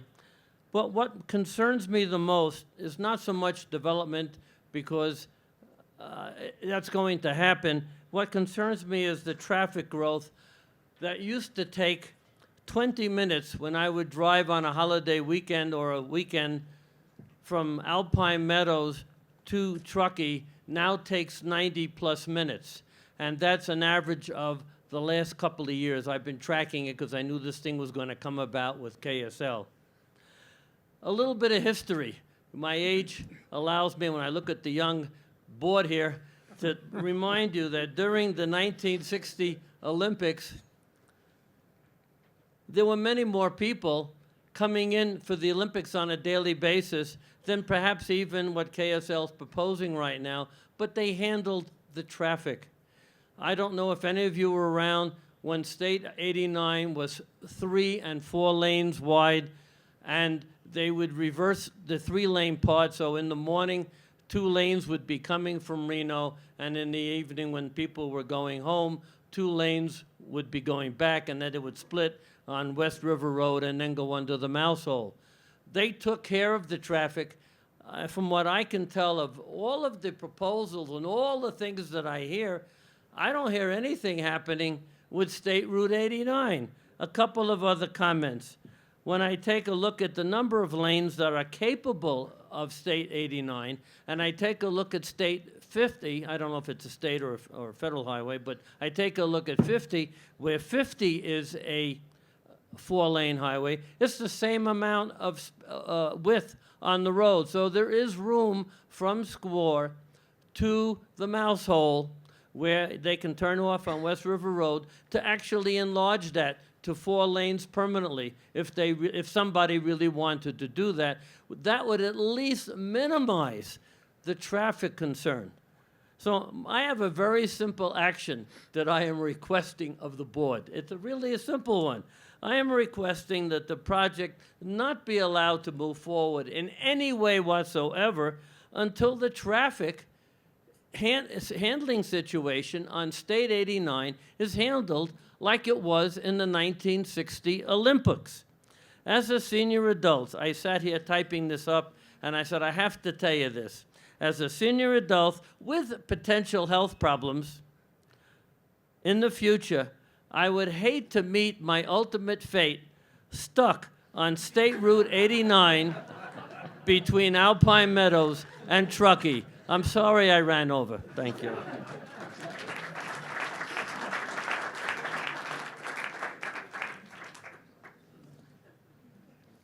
Hi, my name is Jeff Akimian. My wife and I are trying to raise 3 young children on Indian Trail Road in Squaw.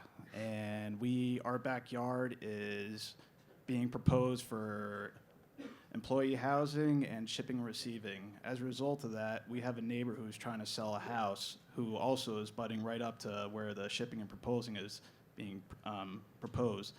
They can't sell their house. They have to sell their house. It's a young family. They're in financial, they have their situations. No one will look at that house because they know that shipping and receiving is going right in their backyard. You guys don't live in my town. I've never seen you guys before.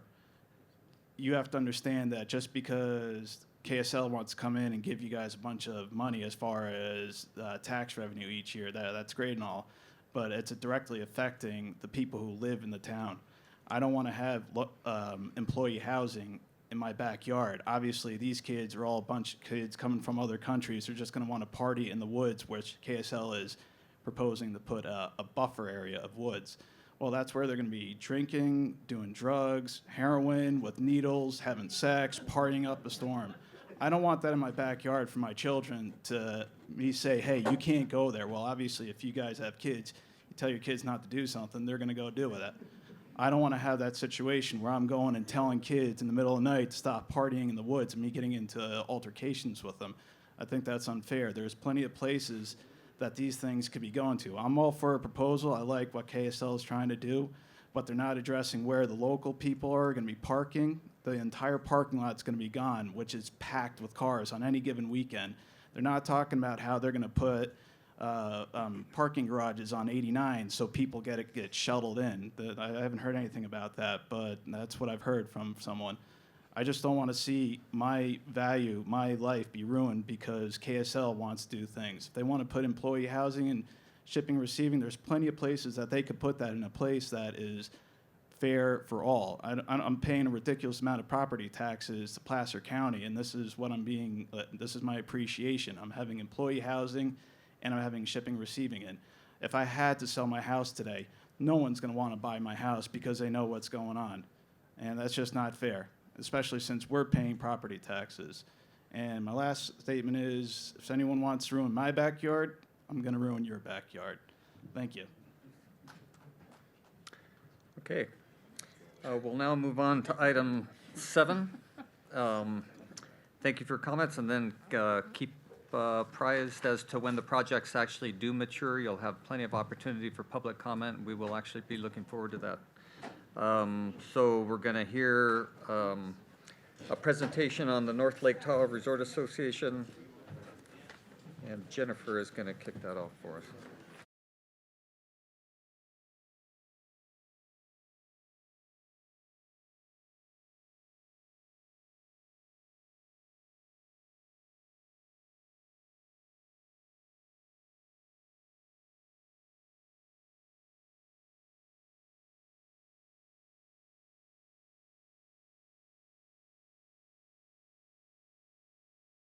Good morning, again. Good morning, still is morning. Mr. Chair, members of the board, Jennifer Merchant back.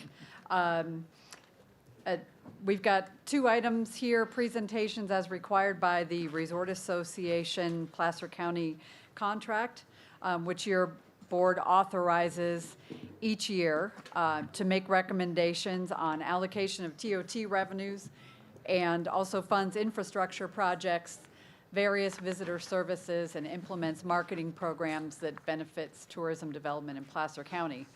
The fiscal year 2015-16 agreement in the amount of $66,200,000 was approved by your board in August. As required in its contract for services, the Resort Association has prepared 2 reports for your review and consideration today. The first is an annual presentation on the organization's strategic goals and will be presented by Executive Director Sandy Evans Hall. Strategic goals approved by the Resort Association Board of Directors include increasing destination visitation, identifying funding to implement the transit vision, improving tourist-serving infrastructure, increasing community engagement, and improving the organization's relationship with Placer County. Sandy's going to go into more detail on all of that in her presentation. And then the second presentation is a semi-annual report on seasonal marketing strategies to be presented by Ms. Evans Hall and the Director of Marketing, J.T. Thompson. So we'll roll from one, have any questions or answers from myself or from Sandy, and then roll into the next one. Thanks. Great. Well, welcome, not welcome, but I'm so glad that you're here in North Lake Tahoe. I'm Sandy Evans Hall of the North Lake Tahoe Resort Association, and it's my pleasure to talk to you about our strategic goals.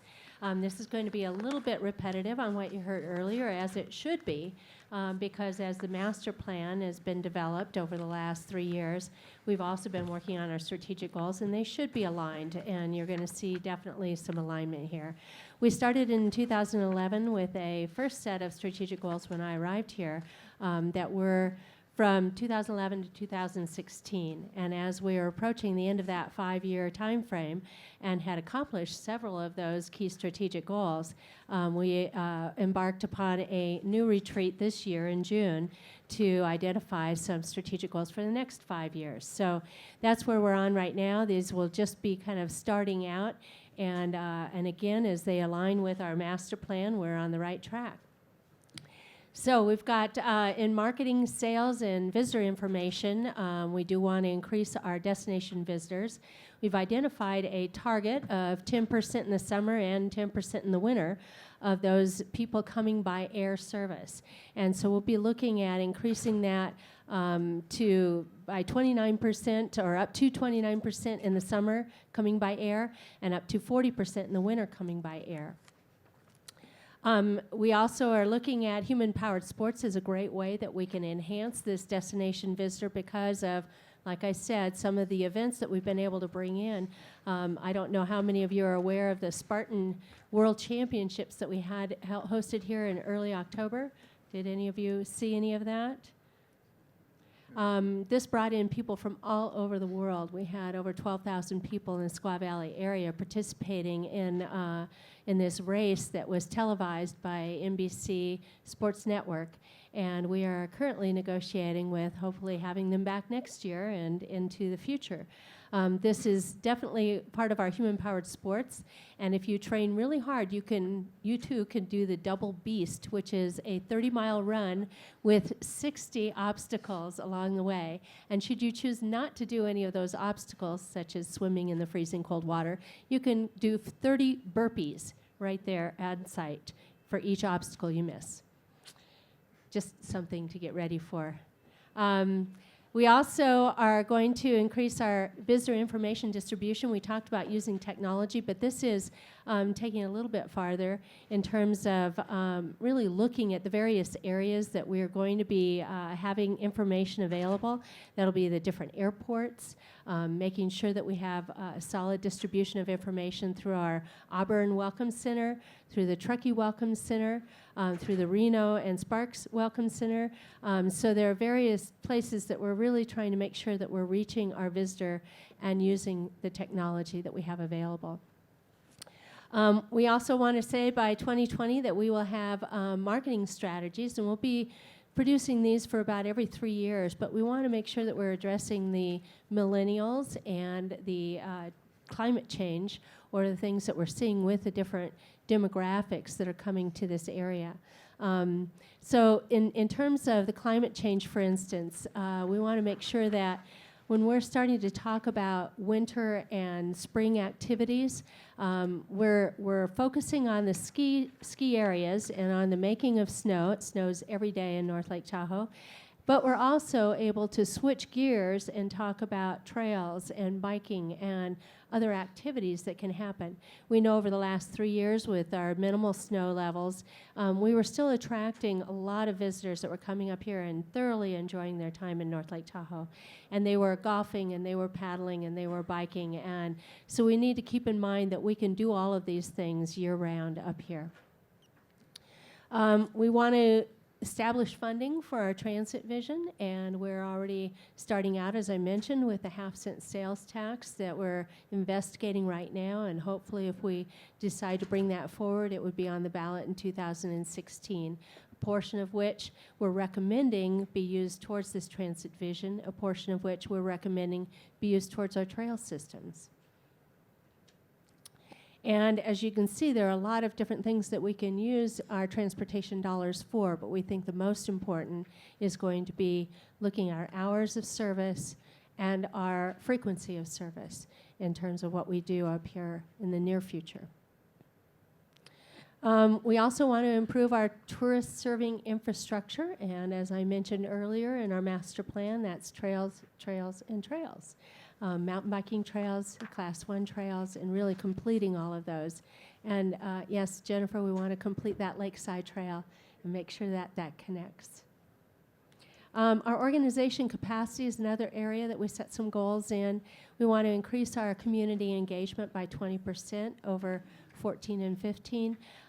This is really looking at our level of our membership. We have approximately 500 members right now in the North Lake Tahoe Chamber of Commerce.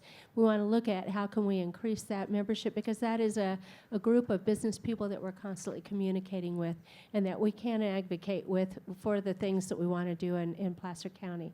We want to increase our ability to have forums and events and like I said, that growth in membership. So these will be the things that we'll be looking at. How do we do probably 4 to 6 forums a year? How do we gain more volunteers in the events that we are doing, grow our ambassadors, and the various ways that people can contribute. Also, we want to have an improved relationship with Placer County. A couple of ideas that our board has brought forth would be having an annual joint board meeting with all of you. So if that is something that you'd be interested in, we'd love to work with staff on trying to coordinate that. We want to work with our compliance. We ran into the bump in the road this year with having the AUP audit. We've become very aware of what we need to do and what the expectations are, and we plan to fully comply in the future. And then better understanding of all the expectations that we have on all sides, both from our board's perspective as well as your own. And so that communication is really kind of key for what we want to do. We want to expand our TOT and non-TOT funding to support all of the different projects. So as we look at trail systems, transit vision, and even the destination marketing, those are going to take additional resources in some fashion. And some of those might be funding for the transit vision, which could be sales tax, as we mentioned. It could be an extension of TOT or an addition of TOT. We want to look at funding for trails and maintenance, and that could also be additional TOT in the future. It could be the various grants and things that we're looking at, and state and federal funding. And then funding for destination visitor marketing could take the form of something like a tourism business investment district. So those are the kinds of things we'll be investigating. So really on the 5-year focus, this is what we're looking at: destination visitation, information distribution, marketing strategies, funding for our transit vision, visitor serving infrastructure, especially our trail systems, community engagement, better relationship with all of you, and more funding to complete our priorities. And with that, I'll take any questions or comments that you might have. Any, Jack? Yes, Sandy, thank you very much for your presentation, and before I make my comments, I do want to say thank you for everything that you do and your organization does for the Tahoe area. Being a business owner myself, I can't imagine what the folks here face, you know, day in and day out, season in, season out, in trying to eke out a living and move commerce, you know, around Tahoe. I appreciate the fact also that you pointed out there has been some uncomfortable situations between NITRA and the county. And I think I want you to be successful. But at the same time, compliance, getting those things, getting that house in order is very important for your success and the organization's success when it comes time to ask for TOT. And I say this because, as we all know, that money belongs to everybody in this room. And I have to have confidence that the vision can be implemented by the organization. And one of those components of confidence is making sure that those things that we kind of, you know, those issues that did come up in the audit are addressed. And I want to be sure, and I know you can't do that today, but over the course of the coming months and how you implement those issues, that, you know, you really do bring those up to where they should be, because it's very important to me. I want you to be successful. I want to be a yes vote when you do have that, and I'm just hoping that you follow through on that. So, Plan to do that. Thank you. Jim? Yes, you mentioned the half-cent sales tax. Is that in conjunction with the Placer County Transportation Planning Agency? Yes, it is. All right. Yes, it is. Supervisor Holmes, we're working with Celia down there with PCTPA, and we hope to have a return to source here in North Lake Tahoe of that portion of sales tax that would be collected here. And we're currently working on a formula that might be recommended, which would include roads, trails, and transit. Good, thank you. Jennifer, did you? Supervisor Holmes asked my question. Okay, thanks. Okay. So with that, thank you. And our next stop is to do another marketing strategy. Okay, and I want to introduce to all of you JT Thompson, who is our tourism director. He's taken the place of Andy Chapman, who was doing the same job prior. And JT comes to us. He's been here since January, and he, prior to that, worked with Sacramento, CVB, and also Palm Springs. Thank you, Sandy. Reminds you a lot of Palm Springs, I imagine. Oh, yes, the weather this morning, yeah. Actually scraped ice off my windshield this morning. I'm trying not to take it personally, but the audience. Thank you for your time, Board of Supervisors.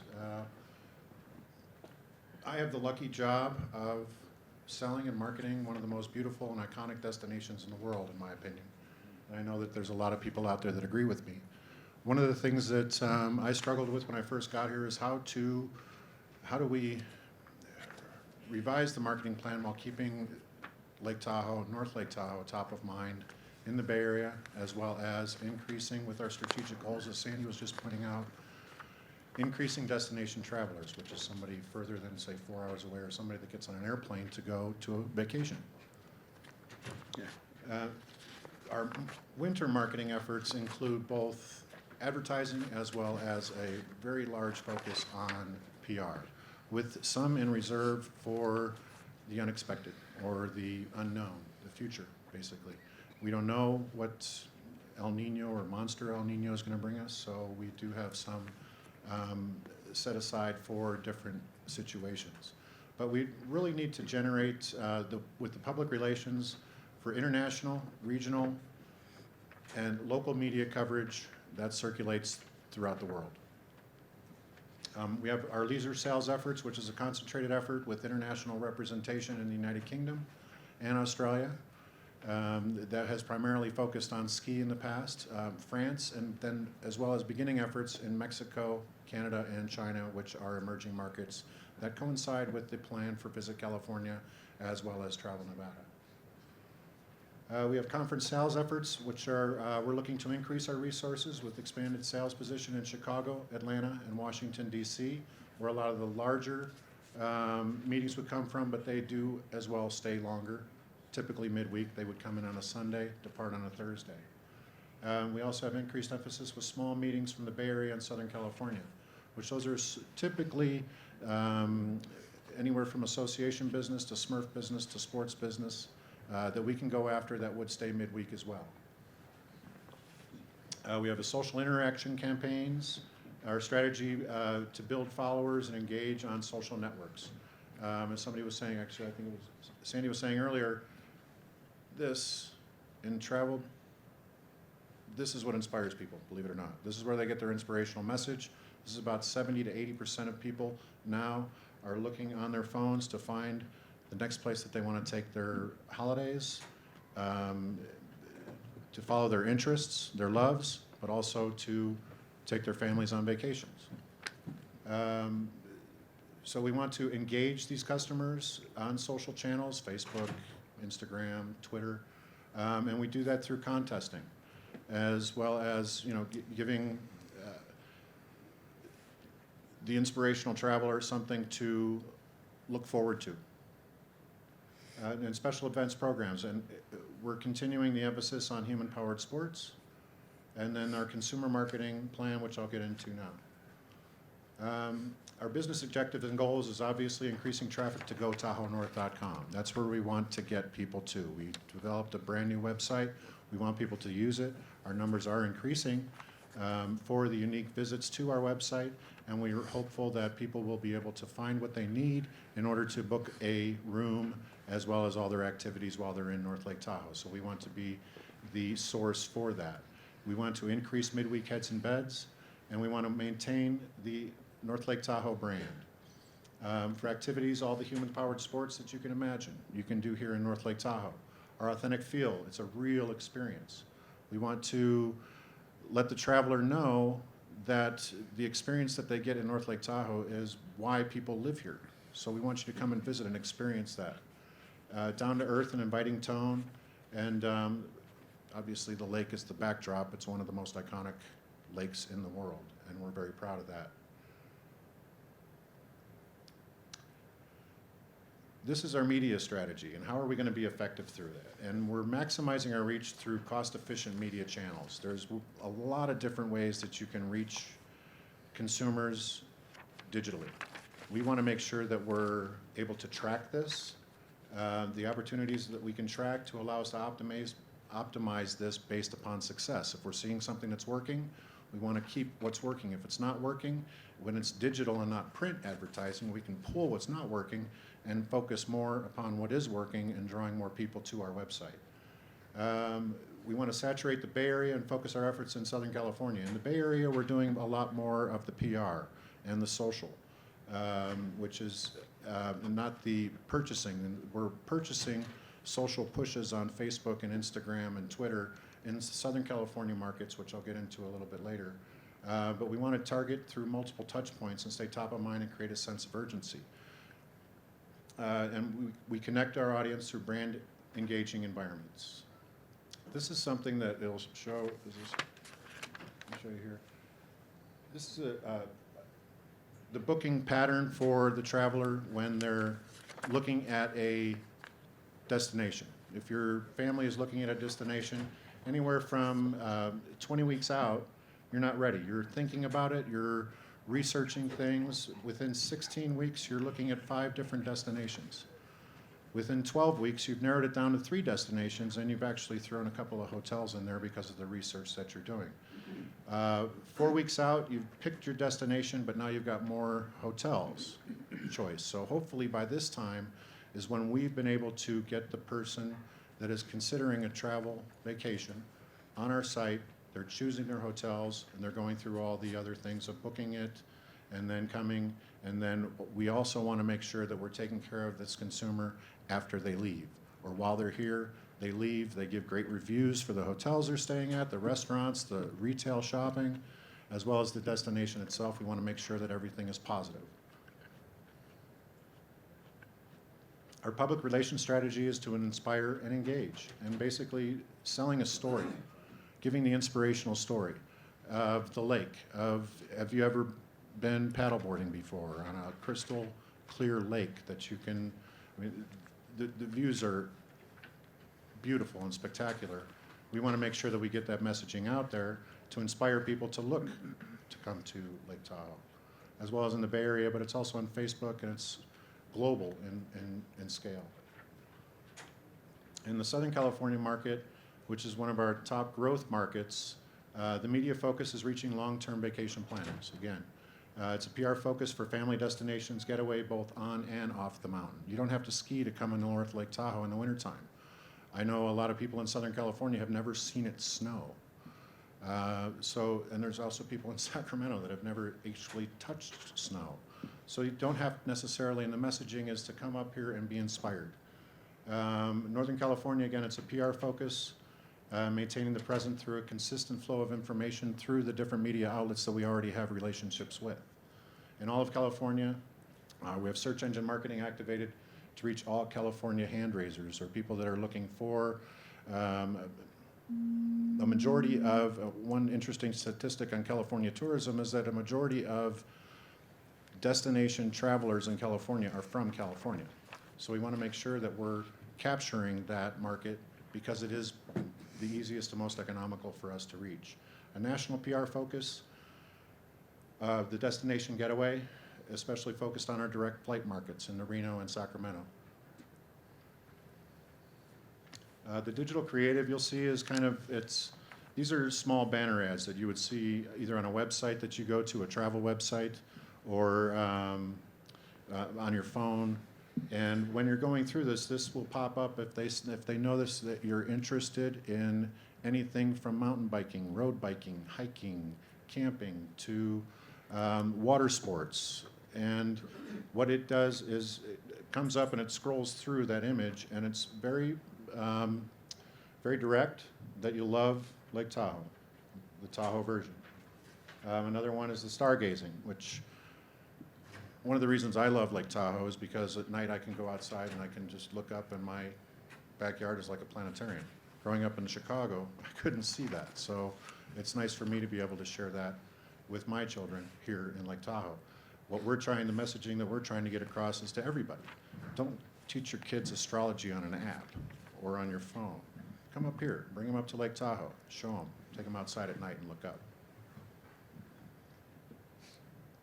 This is another one, the skip the iPhone to disconnect and unplug.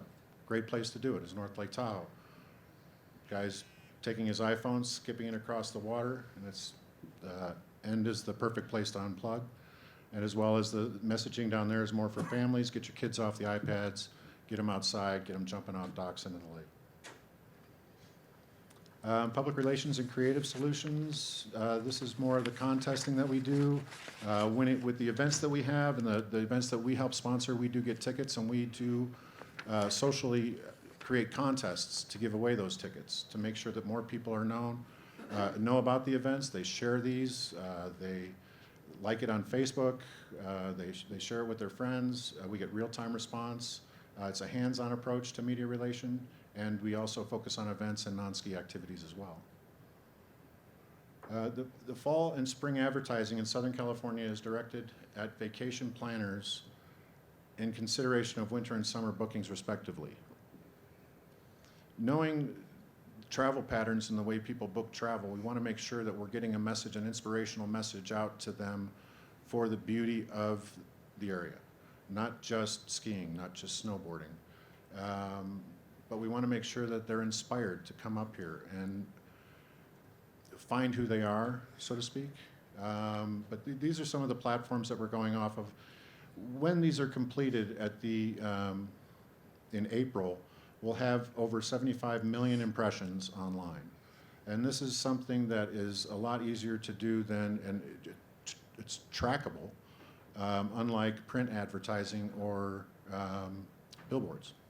So with TripAdvisor, which is one of the largest ones, which is one of the greatest things that I've seen, every time somebody pulls up something and looking for a travel destination, in California, Utah, Colorado, or Montana, our ad will come up and show on TripAdvisor. On DataZoo, we get 62 million impressions on desktop and mobile display and video. GumGum, which is a high impact, it's kind of don't know, I call it a creepy advertising, where you don't know where it's coming from, but you see this ad because you searched for something in Google and then the ad comes up. That gum is that, and then Hulu, which is a alternate way to watch TV. You can watch TV on your desktop with Hulu, and we're looking at about 3 million impressions in that. A search campaign running across all of California and Reno, directing all travel searches to North Lake Tahoe. And again, a reserve budget is allocated in reviews to be used in response to any urgent needs, such as weather updates or any other local efforts. Our public relations plan, you'll notice in November, we revisit the winter crisis communications plan, make sure that we're looking at the snow that we want to see. If we are, we go forward with what we have. If we don't, Plan B comes into place. Winter giveaway contests, real-time snow updates, we continue throughout the winter. Ongoing snow communications plans and a holiday events push, as well as Learn to Ski Month in January, and ongoing snow communications through February with a spring ski season preview and events, and real-time snow updates, again, continuing on an ongoing basis throughout the winter. Any questions? I don't see any. Thank you. Okay, thank you very much. Thank you. And last, we have a transportation update, and Jennifer, are you going to provide that?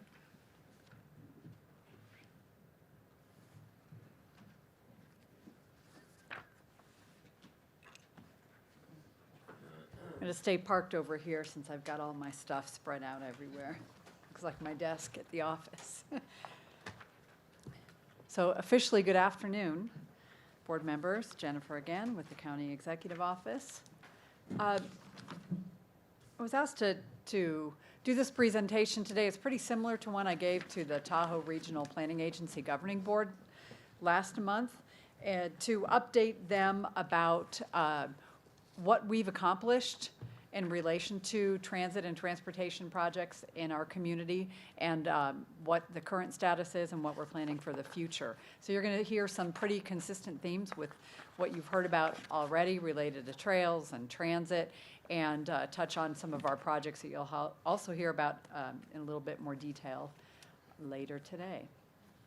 So we'll get started.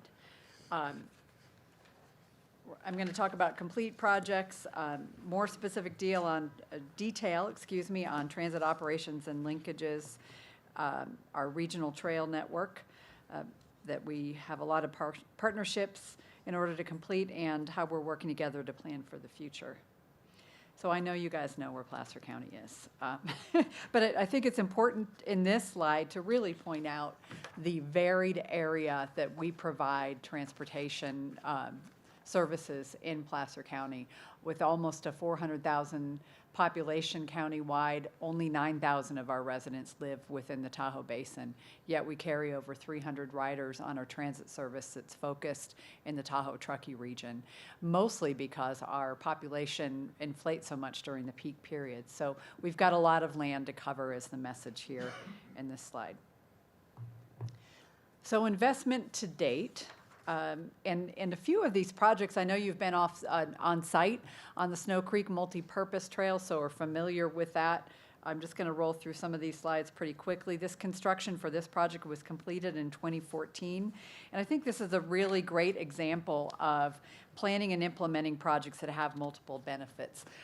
This has a bike trail that connects a low-income and what I would call working-class neighborhood in with a broader transportation system, connecting communities together, connecting those communities via bike and pedestrian corridors with our transit system, as well as restoration. Part of this project was on a former brownfield site that we applied for grant money and were successful in restoring that site and linking that in with the community with the transportation corridors.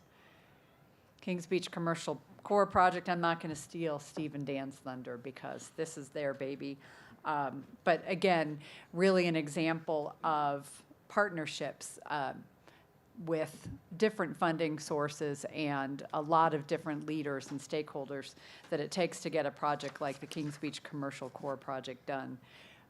This is a water quality piece of this, And then on the next slide, of course, we're showing one of the really cool new roundabouts and that bike and pedestrian connectivity as well as aesthetic improvements that are included in this project. This is a bus shelter that's in the Tahoe Basin. It's important to point out that with our new shelters, we're looking at solar power. It saves on money. It saves on burning fossil fuels with the electricity it used to power our old shelter. So we've got 8 solar powered shelters in the Tahoe Basin right now, and are planning a couple more in the Kings Beach area that will actually be smart shelters. I'll explain what that means later. And then the Tahoe City Transit Center, next month is the facility's 3-year anniversary and serves hundreds of thousands of riders every year who are connecting through Tahoe City to go from the West Shore or the North Shore or into Squaw Valley and now Truckee. So still a state-of-the-art facility with next bus technology that lets riders know when the next bus is coming. And I would say Placer County has always been on the cutting edge of environmentally sound technologies for our transportation systems. This is a CNG fueling station that we have up at Cabin Creek, where we house our TART buses and fuel our TART buses. This was constructed in 2004, so it's been operational for quite some time. And we've also, this is located at the Materials Recovery Facility, so right next to that where the DPW has its yard. And we fuel right now 10 CNG buses in our TART bus fleet with this little station that we got grant money for. So a little bit about the transit system and more on the operations and linkages. We have a pretty good sized budget for a small system of $4.5 million. The system does include 12 buses, 10 of which, as I mentioned, are CNG and 2 diesel. We've got 23 to 30 employees, depending on the season.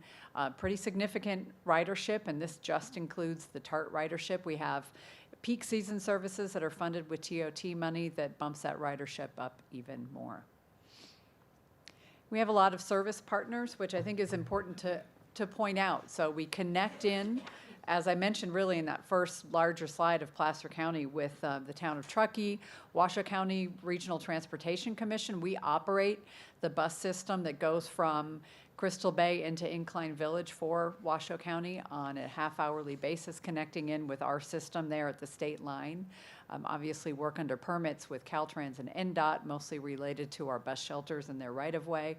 We have public-private partnerships with the nonprofit Transportation Management Association of Truckee North Lake Tahoe. Have had a strong partnership with them in both promoting our transit systems and expanding our transit systems. They do a lot of advocacy and grant funding work as well.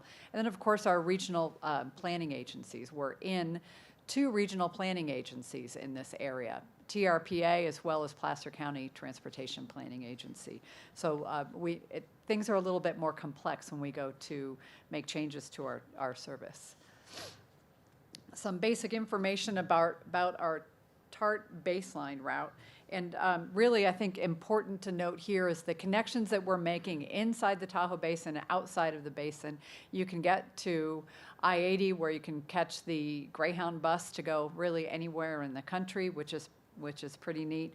We connect with Amtrak there as well. We connect with the town of Truckee's Truckee bus system, which we're now co-branded with, and I'll talk a little bit more about that.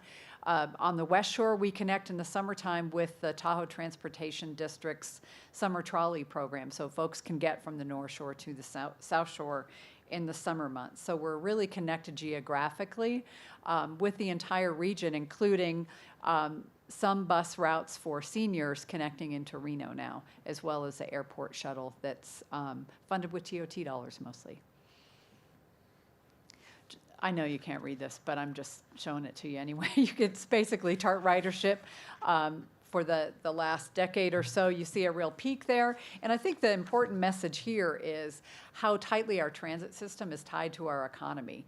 So those 2 high years that you see of ridership over $400,000 really reflected the ridership of folks with J-1 visas who come to the country to work during the peak winter time and don't have cars, aren't used to using cars, and they are housed in areas that are close to transit systems.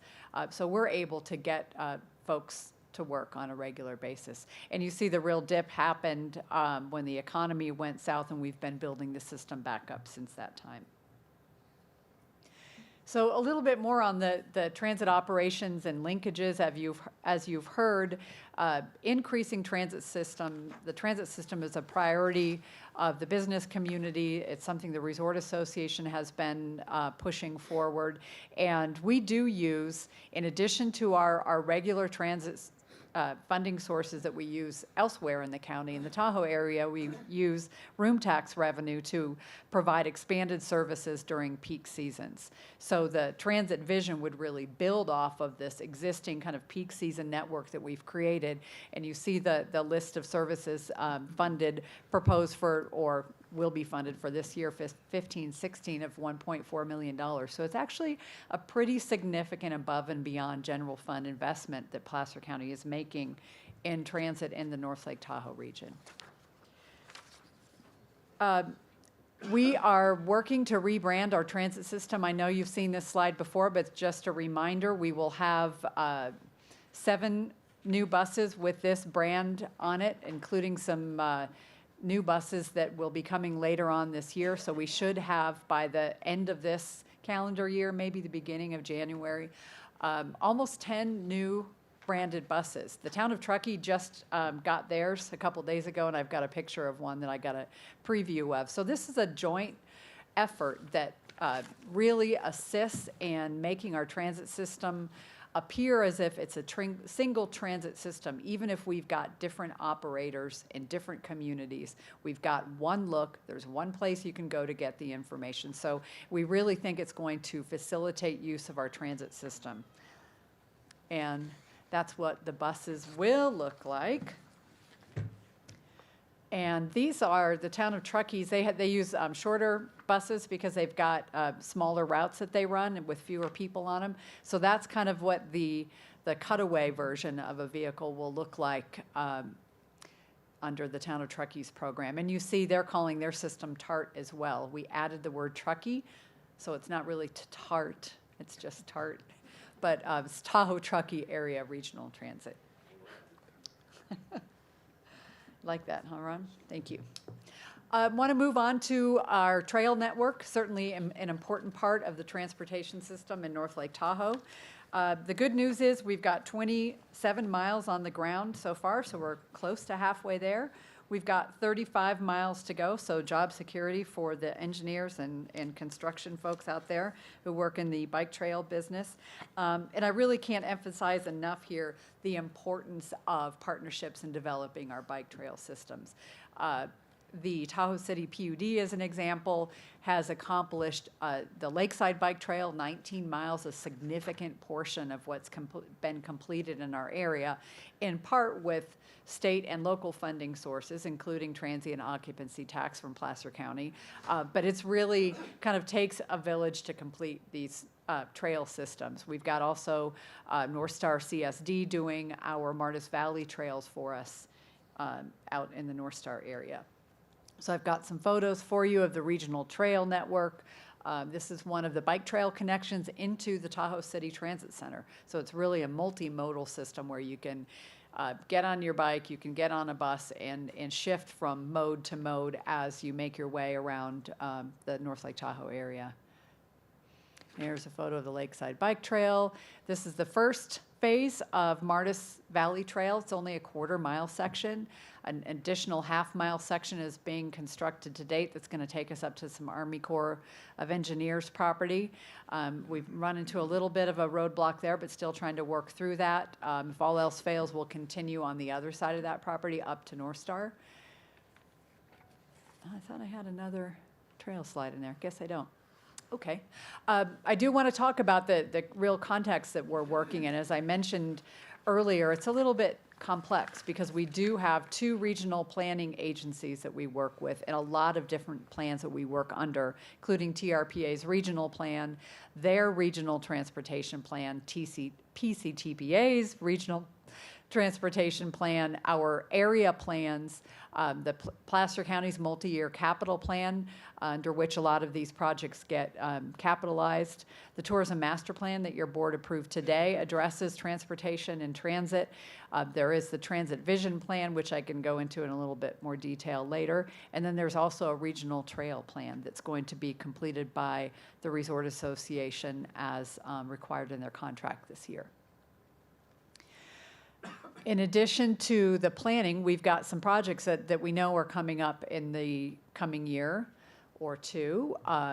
Continued work on the regional trail system, the transit vision. I want to touch on this electric transit vehicle system because earlier we talked about the opportunity for cap and trade money. We have had some really positive meetings in Sacramento about the potential for cap and trade money to electrify our transit system in the North Lake Tahoe area. We're not certain that electric transit is a full solution for North Lake Tahoe, given some of our summits. It might be kind of difficult to pull on an electric engine, but we have enough flat areas where we think if we can get some electric vehicles in our community in the flatter areas, so not over Highway 267, but having a charging system at the transit center, perhaps at Cabin Creek, and some smaller ones along the routes that we can transition at least part of our bus system, our TARP bus system, into an electric system, which would be the first in the Tahoe Basin for sure, as we are many times.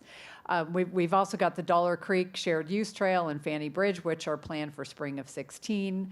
The smart bus shelters that I mentioned earlier, and we're doing planning in Tahoe City on multimodal, can I say that, multimodal efforts, as well as the Kings Beach Gateway that could potentially change the traffic signal at the corner of 28 and 267 to a roundabout. It's something that the Kings Beach community visioned in the work that they did in advance of the area plan, and then making other bike and ped connections on the lakeside so that people aren't on the highway with the Class 2 bike trail.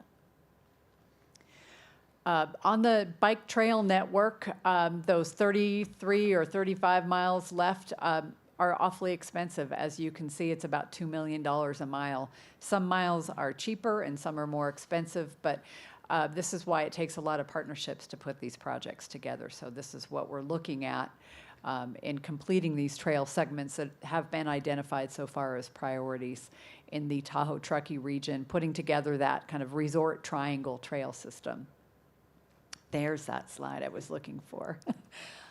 So this shows how that Martis Valley Trail will ultimately be completed in the valley and then up and over the hill in the longer phase pieces to connect into the Tahoe Basin, so that we're really providing those connections for proposed development projects outside of the basin, so people have different ways to get back and forth between the lake and the Tahoe-Truckee area. Is the core property closest to the reservoir? Yes. Planning for the future, and I believe Peter, hopefully he doesn't have the same slide in his presentation later, but this is phase 2 of the, I stole it from him, phase 2 of the Kings Beach Commercial Core project, and this is what he's got on T next. I'll let him talk about that in more detail.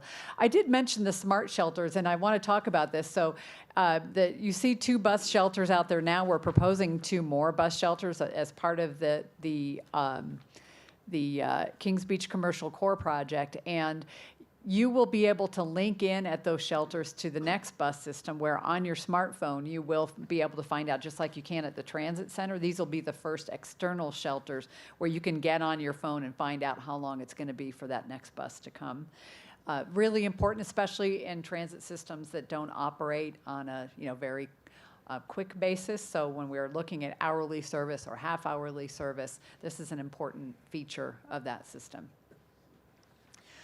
The transit vision that's been referenced really talks about increased service frequency in the Tahoe-Truckee region and for all of the environmental reasons that are listed. Some of the things have been completed to date, including the branding. That was one of the things that they visioned in the transit vision, and we've taken that step already, as well as the permanent extension of the Highway 267 service to Truckee. So that this slide is a little bit small, but you can see where our existing services, our regular year-round services from 6 a.m. to 6 p.m. The vision during the off-season would extend our service to 9:30 p.m. and then during the peak, it would run until 2 a.m. We do a peak season 2 a.m. service right now, but that would be a consistently funded service through the transit vision. And then the operating costs I mentioned earlier, the TART system is about $4.5 million a year. So this is really, in effect, a near doubling of the current bus system. So it's a pretty significant increase, including a need for additional vehicles as well as operational dollars. As you can tell, I'm really good at borrowing slides from other folks.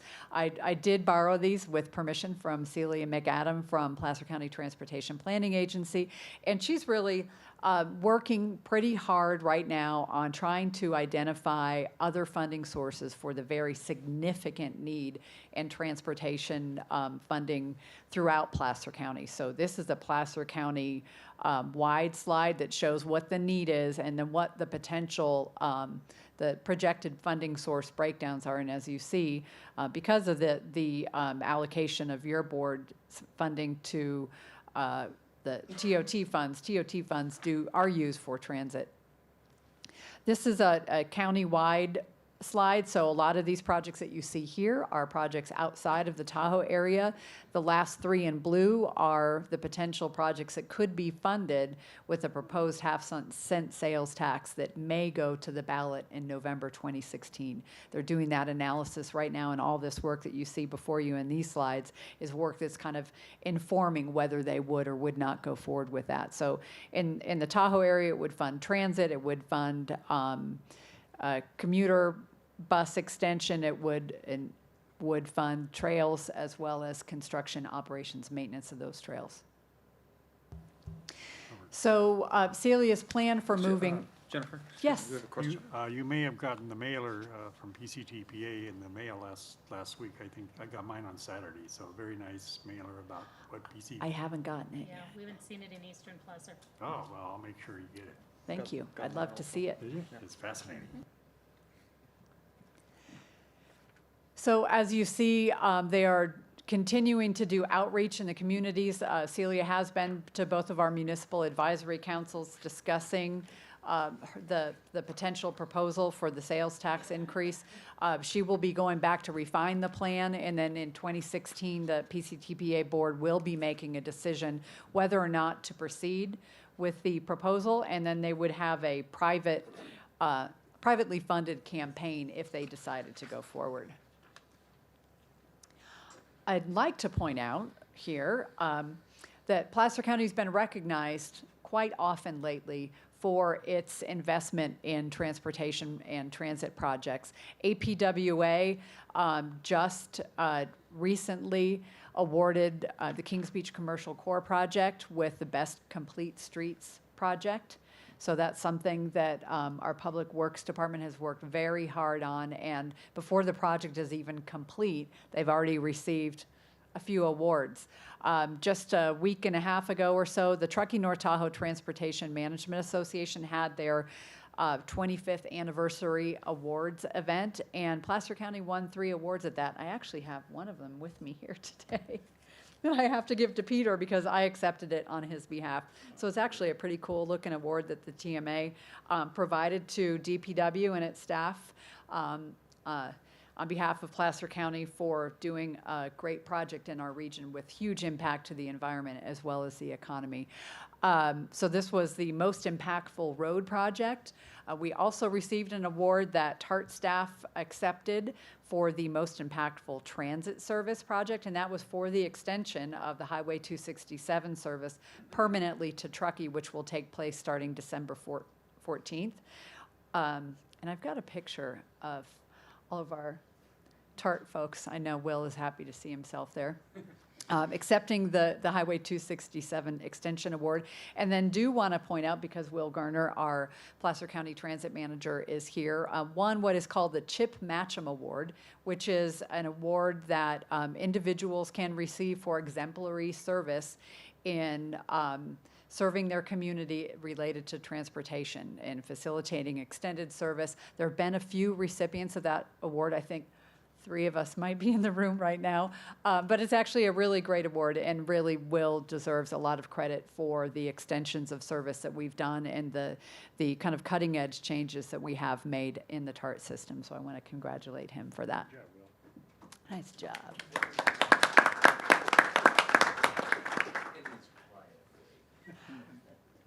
And I'm almost at the last slide here, so don't worry.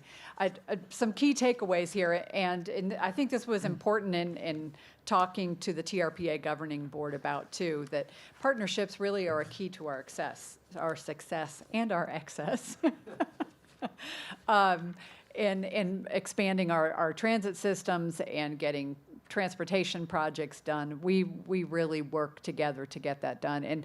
And as a result, in Placer County, we have over the last 10 years invested $80 million in local transportation projects and transit systems. So we are really making a big impact in our region when it comes to transportation, thanks to the investment and decisions made by your board. Our future transportation improvements are going to be consistent with our regional plan and our area plan, so that we're ensuring that they are meeting the goals of TRPA when it comes to air quality improvements. We will be seeking ongoing opportunities for other funding sources so that it doesn't all rest on the backs of residents and taxpayers in Placer County. Obviously, there are a lot of environmental benefits to transportation investment as well as economic benefits, and we will be continuing to further develop our regional connectivity. Okay, pressing the wrong button. Hello. There we go. Questions or comments? Thank you. Any questions or comments, board members? Jennifer? I just want to say thank you for the comprehensive overview. There is just so much going on, you know, from the small scale to the large scale, that it is hard sometimes to keep track of it and to really recognize how much great work our county staff does. I mean, I'm just looking at Will and Peter here, and I thought I saw Dan LaPlante. Dan, and Brian. the rest of the guys from DPW in the back. And I don't know if Kansas is here, but just the work that you all do often goes unrecognized. And I just want you to know that we're aware of it, and just incredibly grateful for how much time, effort that you put into this, and frankly for your great attitudes about it. So I appreciate it. Thank you. And so, yeah, congratulations to Public Works generally and to Will specifically. Great. Thank you for the presentation. Just one thought I had on your offer, Sandy, for this joint board meeting. I kind of pondering that and thinking of, I'm game. I think maybe our Monday afternoon kind of thing when we sometimes meet, we want to make good use of the time, of course, but and think through the agenda. But you can obviously poll my colleagues and your board, but might be a good time for it and a good opportunity. And then next we have we're doing the Auburn Folsom Public and the safety things first, right? In a faraway land called Granite Bay, I think. That's right. Just remind us that Kirk isn't with us today. Robert, Chairman, I got to thank you for the opportunity. I'm going to take you down the hill for a few minutes. I know everything's been focused today up on Tahoe, but this one is down in the flats of western Placer County. With this item, the department asks for your approval to award and execute construction contract number 000925 to McGuire and Hester of Oakland, California, for construction of the Auburn Folsom Safety Improvement Project in the amount of $868,476, and allow execution of change orders by the director, if needed, up to a maximum amount of 10% of the contract amount. Just to briefly touch on the summary of this project, it evolved through the department's efforts of identifying county roadways that, based on traffic volumes, vehicle speeds, road geometry, accident rates, and pedestrian use, should be prioritized for safety improvements. This project will provide a number of improvements on a section of Auburn-Folsom Road for motorists and pedestrians, including a pedestrian-activated signal, road widening and a sidewalk, high-friction surfacing, and a vehicle speed feedback sign. The department engaged with the Granite Bay Municipal Advisory Council back in August 2014 and gained their support. The invitation for bids for this contract was sent out earlier this year with assistance from our Procurement Services Division. 249 firms were notified and only one formal response was received from McGuire and Hester. Even though their bid amount was above the engineer's estimate, based on current market conditions and the ability to fully fund this project, the department recommends award of the contract to McGuire and Hester. The project has received environmental clearance and is fully funded by Federal Highway Safety Improvement Program and Regional Surface Transportation Program funds. So with that, I would ask for your approval of this item and stand before you. Any questions you might have? Questions, comments? Anyone from the public? Pleasure of the board. Move approval. Second. Moved and seconded. All those in favor say aye. Aye. Aye. Opposed? Motion carries. Thank you, Peter. And Thank you, Chairman. you're, I'm up again for, court. I think, the final item of the day. I know it's been a long one for everyone. I know I'm feeling hungry, but I'll try to be succinct with the presentation here. You know, I'll start off to say that we're not done with the project. There's going to be, what I look forward to is a big official ribbon cutting that'll hopefully happen about this time next year. But it's a great time today to express to you and present to you all the accomplishments that have been completed to date on this project. I have to say, I'll just point out before I get going that it's for informational purposes only, and we as a department can't be more proud for getting this project close to being finished. I think all of you, as you came here today or last night or whenever you got here, you saw a lot going on out there. Still a lot to be finished over the next month, but again, lots of hard work and couldn't be prouder. This project truly has been blessed with a great team between county staff, that some are here today, the contractor, Q&D Construction, they're here, and a group of expert consultants that I'll talk a little bit about later. Let's see.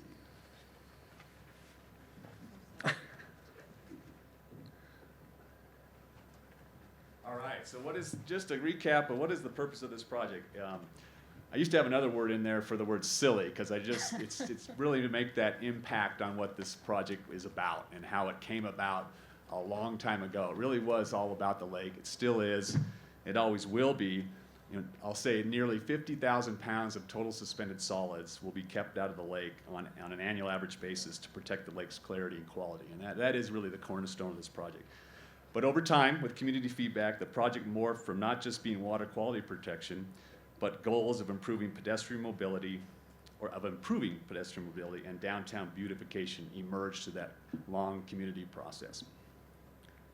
And with that, when I say mobility, it's not just about the personal automobile anymore, as we know, but more emphasis on pedestrians, bicycles, and public transit. That is what, in summary, resulted in the highway going from a 4-lane facility to a 3-lane facility, what you see out there today. Again, a little recap on the project purpose that really just started all about water quality, but it really moved into the economy of the community and the region. Again, water quality, most impactful project in the region for benefiting and protecting Lake Tahoe water quality and clarity. Mobility, as you can see out there today, providing sidewalks, bike lanes, TART bus shelters, and public parking facilities, all to encourage less reliance, again, on the personal automobile and provide an infrastructure for the community as a place to visit and stay, not just to pass through. And finally, on streetscape, benches, stone walls, bike racks, again, dedicated right-of-way to the pedestrian that wasn't there before. It used to be an 80-foot right-of-way just for the highway, just for the car. Again, to improve the visitor and resident experience and provide a catalyst for private investment and redevelopment. A lot of what you heard about earlier today, we hope this project really incentivizes private investment, and we're already seeing that with one project moving on the ground today called Peak 10.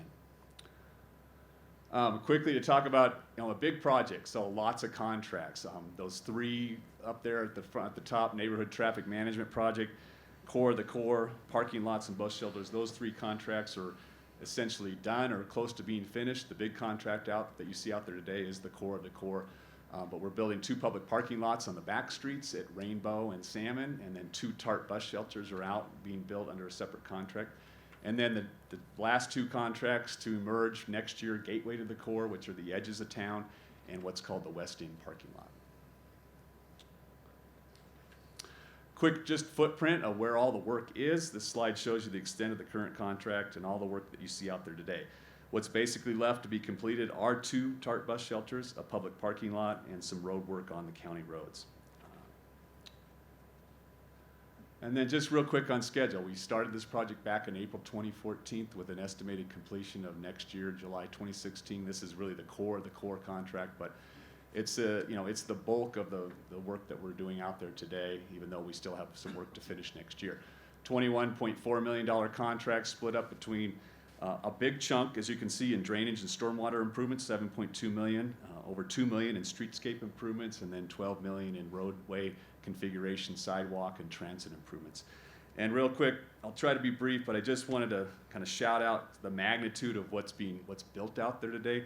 550,000 square feet of new sidewalk, 32,000 square feet of new landscape planters, 14,000 square feet of new sidewalk pavers, almost 15,000 feet of new storm drain pipes that you don't see, and you take that for granted, that we're taking care of all that stormwater.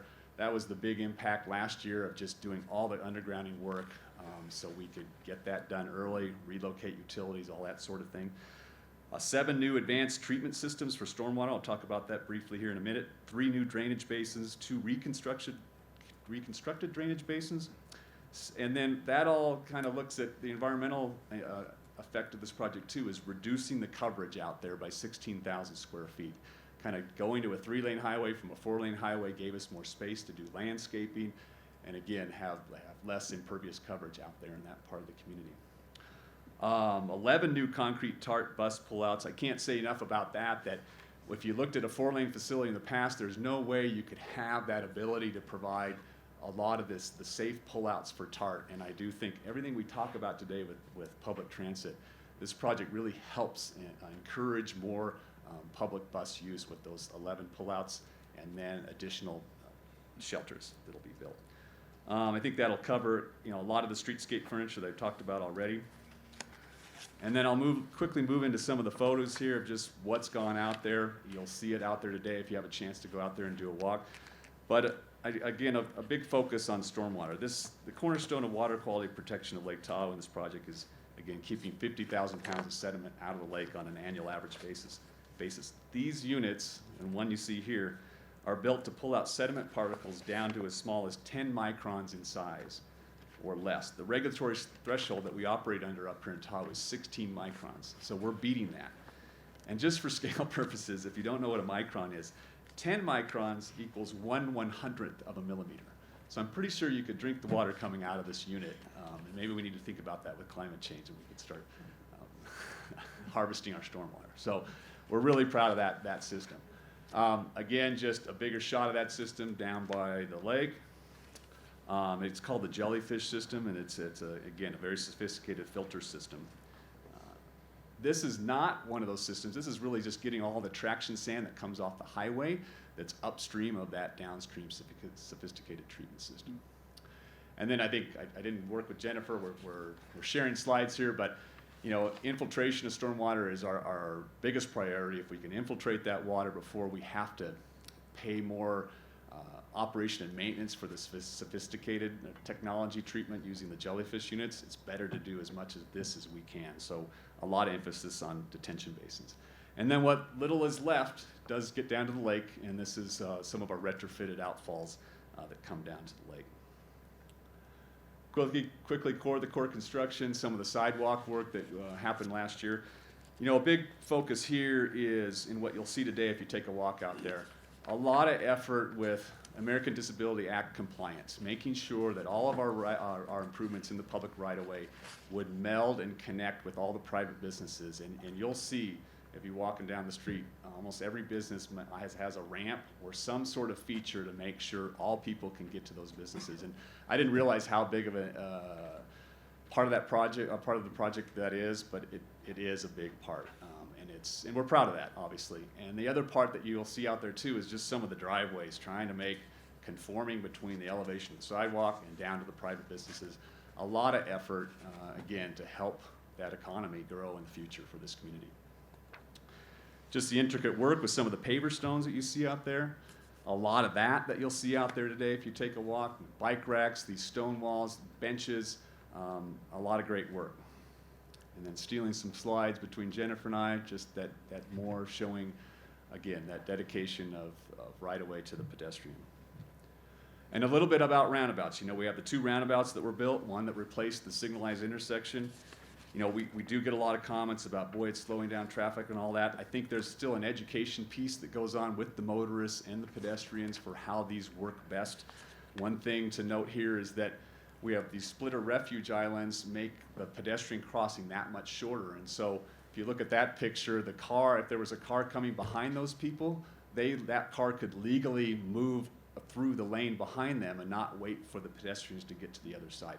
Cars, motorists are still learning that that's allowed, and that I think will help traffic move better in the future once this project gets done and fully operational. And finally, a little bit on roundabouts. I just want to say, we have a couple aerials here, one of each roundabout that was constructed. I'm passionate about these because they work and they create a better balance of traffic flow, pedestrian mobility, and the number and severity of accidents as compared to signalized intersections. And that's not just shooting from the hip. I mean, nationwide, if you look at data for roundabouts versus signalized intersections, just the accident part is a big deal. So we're very proud of these. That's the other one to the west at Bear, closest to us today. And then just a snapshot between the 2 roundabouts.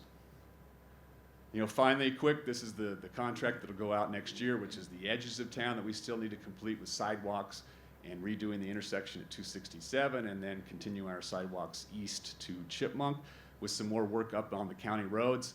Rubberized pavement, because that was a mitigation measure for cut-through traffic, so it's a lot of new roads for people that live in the residential part of the community. Finally, just a big shout out, I'll start a series of shout outs, but to the North Tahoe Business Association, really working closely with us and our consultants on our PIO, part of our consultant team, that we all worked together and really reached out to make sure the community knew that people could still get to businesses during construction. And this is just one of the sandwich boards that we use all over the place so people know they can still get to businesses during construction, and making sure everybody in our community can get there. So another example. Finally, just a quick thanks to all of our partnering agencies, a long-term effort, people needing to be patient, people that provided dollars, people that gave us our permits. They're probably not all on this slide, but the main ones are. And then really, I know it's been a long day for all of us and all of you. I do encourage you, we do have our folks here between the contractor, our consultants, and our county staff to take you on an informal tour if you have the time to do so.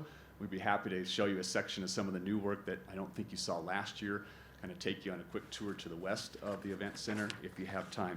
And before I conclude, just a couple final things. You know, big shout out to our contractor Q&D, who was awarded the contract for this project. They have been a great partner in building this project, and they may be here to share some words after my remarks. Another couple big shout outs, one to Dawkin Engineering, and specifically Brian Stevenson, who assisted our department with the design over several years and continues to be a critical resource during construction.